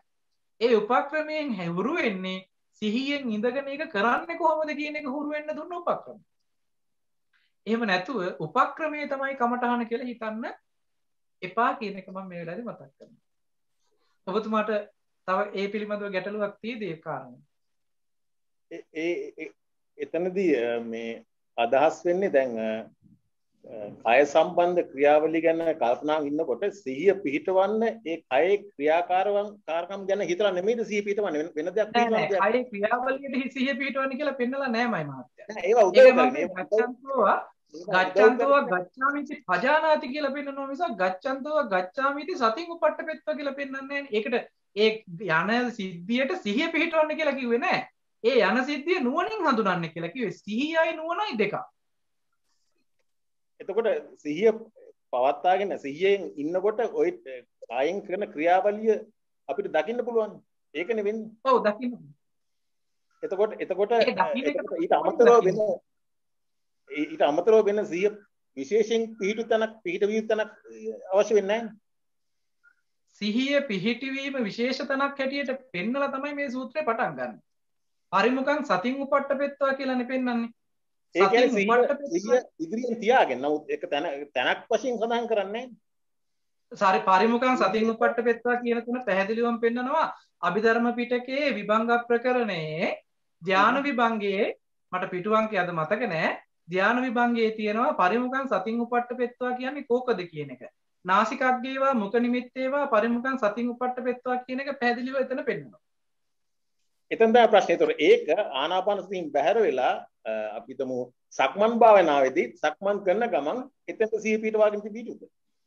ඔව් මේ නාසයක හෝ තොල් දෙක ළඟ සිහිය පිහිටුවාගෙන තමයි ආනාපානෙ කරන්නත් ඕනේ. ආනාපානෙ කියන එකෙන් අදහස් කරන්න එපා සති නිමිත්තයි ආනාපානෙ දෙකම එකක් කියලා ගන්න එපා.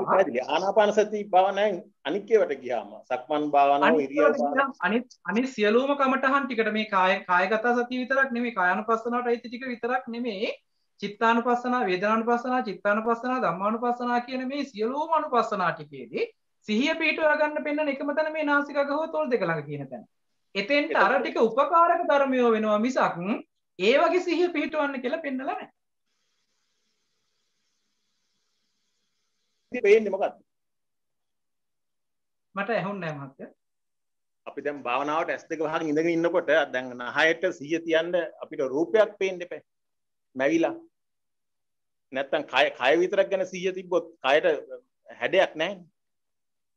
නෑ ඔබතුමාට මම මෙහෙම කියන්න දැන් ඕක පිළිබඳව දිගින් දිගට අපිට කාලයත් එක්ක කතා කරන්න බැරි වෙයි. සති නිමිත්ත පිළිබඳවම කරපු දේශනා කීපයක් ඇති මහත්තයා පරණ. මේ දේශනාවල අපි ඕක පැහැදිලිවම පෙන්වුවා කාරණේ. මුල්ම දේශනාවලද.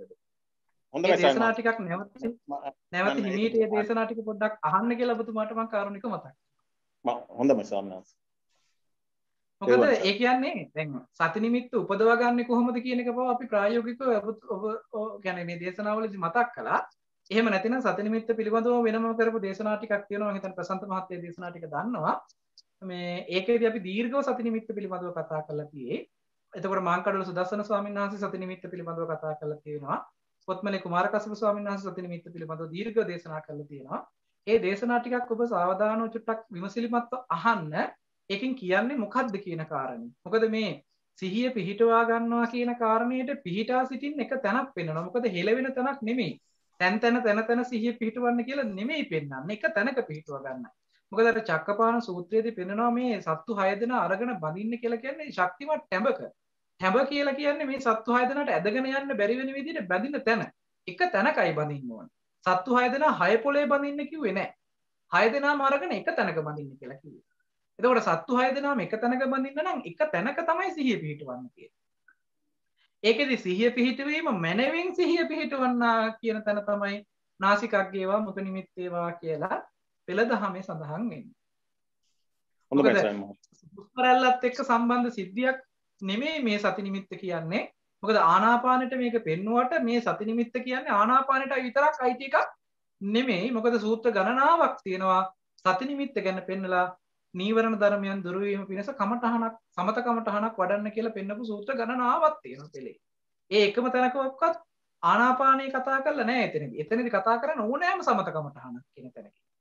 සතිපට්ඨානයේ තුලත් පෙන්නන මේ විදිහටම තවත් සූත්‍ර ගණනාවක පෙන්නනවා. හැබැයි ආනාපාන සූත්‍ර ගැන එහෙම නැත්නම් ආනාපාන සතිය ගැන පෙන්නන තැනේදීත් මේ පරිමුඛං සතින් උපට්ඨපෙත්වා කියලා තමයි ආනාපානේ පනවන්නේ. එතකොට හුස්ම රැල්ලට සිහිය පිහිටවන්න කියලා අද වර්තමානයේ අර්ථය අරගෙන තියෙනවා වැරදි විදියට හුස්ම රැල්ලට සිහිය පිහිටවන්න නම් අපි කියමුකෝ දීගං ආසසන්තෝ දීගං ආසසාමීති කියන දැන් හුස්ම රැල්ල වදින තැනට නම් සිහිය පිහිටවන්න ඕනේ. හුස්ම රැල්ල ඇතුල් වෙනකොට නම් සිහිය පිහිටවන්න ඕනේ. ඇතුල් වීම පිටවීම කියන සිද්ධියත් එක්ක පෙන්වන්න ඕනේ සිහිය පිහිටීමේ කියන උත්තරය. සතින් උපට්ඨපෙත්වා කියන්නේ සිහිය පිහිටවන්න කියන එක. එතකොට දීගං වාසසන්තෝ දීගං අස්සසාමීති පජානාති කියලා කියන්නේ නුවණින් දැනගන්න කියන එක. දීගං වාසසන්තෝ දීගං අස්සසාමීති සතින් උපට්ඨපෙත්වා කියලා කිව්වනම් ඔන්න හුස්ම රැල්ලට සිහිය පිහිටවන්න පුළුවන්. ගච්ඡන්තෝ ගච්ඡාමීති පජානාති කියලා පෙන්නනවා මිසක් ගච්ඡන්තෝ ගච්ඡාමීති සතින් උපට්ඨපෙත්වා කියලා කිව්වනම් යන එකට සිහිය පිහිටවන්න තියෙනවා. යන එකටවත් හැරෙන එකටවත් හිටගෙන ඉන්න එකටවත් ඉඳගෙන ඉන්න එකටවත් අතපය හොල්ලනකොට වටපිටාව බලනකොට කතා කරනකොට නිහඬව ඉන්නකොට මේ එකකටවත් සිහිය පිහිටවන්න කියලා නෑ. සිහිය පිහිටුවාගෙන ඉවර වෙලා තමයි මේ ටික කරන්න කියලා පෙන්නන්නේ. සතින් උපට්ඨපෙත්වා සිහිය උපදවාගෙන සිහිය පිහිටුවාගෙන මේ ටික කළ යුතුයි කියලායි පෙන්නන්නේ. පැහැදිලි ස්වාමීන් වහන්සේ. පැහැදිලි නේද? බොහොම පින් අපේ ස්වාමීන් වහන්සේ. මම ඇත්තටම මේ අපේ WhatsApp group එකට අද දැම්මා මේ කුමාර කශ්‍යප ස්වාමීන් වහන්සේගේ සාකච්ඡාවකුත් මේ සති නිමිත්ත පිළිබඳව. ඒකේ ඇත්තටම ස්වාමීන් වහන්සේ සූත්‍රවල නම් වගේකුත් කියනවා මේ සතර බ්‍රහ්ම විහරණ පවා වඩන්න කියන්නේ මේ සති නිමිත්ත පිහිටවාගෙන කියලා. එහෙම සංයුක්ත නිකායේ මට මතක විදිහට ඒ සූත්‍රය තියෙන්නේ. ඒ ටික රෙෆරන්ස් දීලා තියෙනවා. ඒක බලන්න පුළුවන්. අනිත් එක මම හිතන්නේ මාංකඩවල සුදස්සන ස්වාමීන් වහන්සේගෙත් මේ සති නිමිත්ත පිළිබඳ දේශනා ගණනාවක් තියෙනවා. ඒවයිත් ඔය සති නිමිත්ත ගැන දීර්ඝ විස්තරයක් කරලා තියෙනවා. ඒකින්ද ඒවත් අසා දැනගන්න කියලා මම කරුණාවෙන් හැමෝටම කියනවා. මම හිතන්නේ දැන් කාලේ හින්දා අපි අද මේ ධර්ම මණ්ඩපේ කටයුතු මෙතකින් අවසන් කරමු. මම ප්‍රසන්නයි මේ පොඩි දෙයක් මේ ස්වාමීන් වහන්සේගෙන් යොමු කරන්න කැමතියි. අර ස්වාමීන් වහන්සේ දුන්න උදාහරණය හරි වැදගත්. වාහනයක් කියලා වද්දි කියන උදාහරණය ස්වාමීන් වහන්සේ මේ මම වැරදි නම් හරි ගස්සන්න පුළුවන්. දැන් ඇත්තටම වාහන එලවද්දී අපි බ්‍රේක් හොඳට පුරුදු කෙනෙක්ට වාහන එලවද්දී බ්‍රේක් එක ගහන්න පුළුවන් කියන එක දැනගත්තා වුණාට හැම වෙලාවෙම බ්‍රේක් එක පාගෙන ඉන්නේ නැහැනේ. ඒ කියන්නේ ඊළඟට අපි එලවන් ගදී සතෙක් පාරට පැන්න කියලා ඒ හේතු සැකසෙද්දී අපි ඊට අනුරූපව බ්‍රේක් එක ගහලා වාහනේ නවත්තනවා මිස නැතුව මේ සතා මේ දැන් පණී කියලා බ්‍රේක් ගහගෙන හිටියොත් අපිට කොහෙවත් යන්න බෑනේ. ඒ වගේ මම හිතන්නේ ස්වාමීන් වහන්සේ ඒ වගේ අදහසක් දෙන්නේ නැද්ද? හේතු සැකසෙද්දී ඊට අවශ්‍ය අපි දේවල් එතන කරනවා මිස හැම වෙලාවෙම ඒක සම්බන්ධයෙන් බ්‍රේක් ගහගෙන ඉන්නේ කියන එක වගේ අර්ථයක් නේ ස්වාමීන් වහන්සේ එතනින් ඔබ වහන්සේ. ඔව් ඒ අදහසත් එතුලත් තියෙනවා මහත්තයා. මම එතනදී අර කිව්වේ වැඩ ගොඩාක් අපිට කරනවා. නමුත් ඒ වැඩ ටික කෙරෙනවා ක්‍රියාවලිය තුළ. නමුත් අපේ අවධානය අපි වෙනස් කළොත් ඒ එකකින් හරි අනිවාර්යෙන් අනුතුරක් වෙනවනේ. ඒ හැම එකකටම හිත වේගෙන් වැඩ කරන්න පුරුදු කරලා තියෙනවා. එහෙම. භෞතික සිද්ධියකට අපිට එහෙම වේගෙන් හිත වැඩ කරන්න පුළුවන්කම ඇති කරවලා තියෙනවා නම් අරමුණු ගොඩාක් බැහැර අරමුණු වලට ඇතුළට නැඹුරු කරලා හිත ඇතුළු පැත්තේ දෙයක් පිළිබඳව දකින්න තියෙන තැනක එක තැනක ඉඳගෙන හිත හුරු කරනවා නම් කොච්චර පුළුවන් වෙනවද? එහෙමයි. හොඳයි. තෙරුවන් සරණයි. මම දැන් අජන්තා මහත්මියට යොමු වෙනවා අද දින පුණ්‍ය අනුමෝදනාව ඉදිරිපත් කරන ලෙස. තෙරුවන් සරණයි. අවසරයි ස්වාමීන් වහන්සේ. තෙරුවන් සරණයි සියලු දෙනාටම. අතිශයින්ම දුර්ලභ වූ බුද්ධෝත්පාද කාලයක මනුෂ්‍ය ආත්මයක් ලබාගෙන බුදුදහම අවබෝධ කරගත හැකි මානසික මට්ටමක් ඇතිව උපත ලබා ඇති ශ්‍රාවක අපි සියලු දෙනා ගැනම අනුකම්පාවෙන් නම කියන අවසරයි අතිපූජ්‍ය පළුගස්ය සද්ධාතිස්ස ස්වාමීන් වහන්සේ. ඔබ වහන්සේ අපිට සත්‍ය අවබෝධය කර ගැනීමට ඔබගේ මහත් වටිනා කාලය කැපකිරීමෙන් පුරා මාස ගණනාවක් තිස්සේ කරගෙන යන මේ ධර්මදේශනා මාලාව සහ කමඨහන් පිරිසිදු කර ගැනීමට උපකාර වීමේ මහඟු පිනෙන් ඔබ වහන්සේට මේ භවයේදීම උතුම් වූ චතුරාර්ය සත්‍ය අවබෝධ වී සෝවාන් සක්‍රුදාගාමි අනාගාමි අරහත් යන මාර්ගඵල ලැබේවා. සාදු සාදු. ඔබ විසින් රැස් කර ගන්නා ලද මේ පුණ්‍ය සම්භාරය ඔබ වහන්සේ මෙලොවට බිහි කළ දෙමාපියන්ටද ඔබ වහන්සේගේ ගුරු දේවයාණන් වූ සදා පූජනීය වන්දනීය මාන්කඩවල සුදස්සන ස්වාමීන් වහන්සේටද ප්‍රාර්ථනා කරන බෝධියකින් උතුම් වූ නිවන් මඟ සාක්ෂාත් කර ගැනීමට හේතු වාසනා වේවා. සාදු සාදු. ඒ වගේම බොහෝ අයට අද කාලේ නොලැබෙන මේ ඊ타මත්ම වටිනා අවස්ථාව අප වෙත ලබා දීමට සියලුම කටයුතු සම්පාදනය කළ සහ දිගට කරමින් පවතින ප්‍රසන්ත දිසානායක මහතා ඇතුළු ඔහුගේ පවුලේ සියලු දෙනාටත් ලකල් බුලත් සිංහල මහතා ඇතුළු ඔහුගේ පවුලේ සියලු දෙනාටත් මේ කරගත්තා වූ සියලුම පින උතුම් වූ නිර්වාණ අවබෝධයේ පිණසම හේතු වේවා. සාදු සාදු. තෙරුවන් සරණයි. තෙරුවන් සරණයි අචන්තා. බොහොම පිං. මම දැන් පාද නමස්කාර කර අපේ ස්වාමින් වහන්සේට ආරාධනා කරනවා අද දින ධම්ම මණ්ඩපයේ වැඩ කටයුතු අවසන් කරන්නට කියලා. ත්වන් සරණයි. හොඳයි අද දවසේ සිද්ධ කරගන්නට යෙදුන අති උදාාර පුණ්‍ය ශක්තිය සියලුම දෙවියන්ට අපි අනුමෝදන් කරමු. අනුමෝදන් වේවා. දිවිසුරු සම්පත් වර්ධනය කරගෙන දෙවියන්ද ප්‍රාර්ථනා කරන බෝධියකින් උතුම් වූ නිවනින් සැනසෙත්වා කියලා සාදු කියලා පින් අනුමෝදන් කරමු. සාදු සාදු සාදු. සිද්ධ කරගන්නට යෙදුන පුණ්‍ය ශක්තිය අපවත් වී වදාළ සංඝ පීඨුන් වහන්සේලාටත් ඔබ අප හැමදෙනෙක්ම නමින් මිය පරලොව යන්නට යෙදුන සියලුම ඥාති වර්ගයාටත් ඒ වගේම රටවාසීව ලෝකවාසීව මේ කොරෝනා ව්‍යසනයෙන් මිය පරලොව යන සියලුම දෙනාටත් ඒ හැම දෙනාටමද යම් දුකක නම් එයින් අත මිදලා සැපක නම් ඒ සැපතාව වඩා වර්ධනය කරගෙන ඒ අයද ප්‍රාර්ථනා කරන බෝධියකින් උතුම් වූ නිවනින් සැනසෙත්වා කියලා සාදු කියලා පින් අනුමෝදන් කරමු. සාදු සාදු සාදු සාදු සාදු. තුනුරුවන්ගේ අනන්ත ගුණ බලයෙන් දෙවියන්ගේ දේව රැකවරණය සිදු කරගන්නට යෙදුන අති උදාාර පුණ්‍ය ශක්තියේ කුසල ශක්තියේ බලයෙන් විශේෂයෙන්ම මතක් කරන්නට ඕනේ අපට අර්ථයෙන් ධර්මයෙන් නිරන්තරයෙන් අවවාද අනුශාසනා ලබා දෙන අප දහම් මගට යොමු කරවන අප ධර්මාචාර්යයන් වහන්සේ නම කියන්නට අවසරයි මාංකඩොළු සුදස්සන ස්වාමීන් වහන්සේව, එවැගේම නන්දරතන ස්වාමීන් වහන්සේ, එවැගේම සුදස්ස ස්වාමීන් වහන්සේ, කුමාර කස්සප ස්වාමීන් වහන්සේ ඇතුළු සදා වන්දනීය පූජනීය මහා සංඝරත්නයට අපි ආශිර්වාද කරනවා. ඒ වගේම මෙම වැඩසටහන් මාලාව සංවිධානය කරමින් මේ වැඩසටහන් පවත්වන්නට තාක්ෂණික වශයෙන් සම්බන්ධීකරණ කටයුතු කරමින් ඒ උදව් උපකාර කරන්නේ ඒ හැම දෙනාටමද ඒ ප්‍රසන්ත මහත්මයා, නකල් මහත්මයා ඇතුළු ඒ සියලුම දෙනාට මේ සම්බන්ධ වෙලා ධර්ම ශ්‍රවණය කරන ඔබ අප හැම දෙනාටම කාය චිත්ත පීඩාවකින් තොර නිදුක් නිරෝගී භාවයේ දිගාසිරි සම්පන්නිය ලබන්නට කරන කටයුතු සාර්ථක කරගෙන ධර්මානුකූල ජීවිතයක උතුම් වූ නිවනින් සැනසෙන්නට මේ සිදු කරගත්තා වූ පුණ්‍ය ධර්මය උතුම් පාරමිතා ධර්මයක්ම වේවා කියලා සාදු කියලා ප්‍රාර්ථනා කරමු. සාදු සාදු සාදු සාදු. ත්වන් සරණයි අපේ ස්වාමීන් වහන්සේ. ත්වන් සරණයි හැම දිනකටම. ත්වන් සරණයි.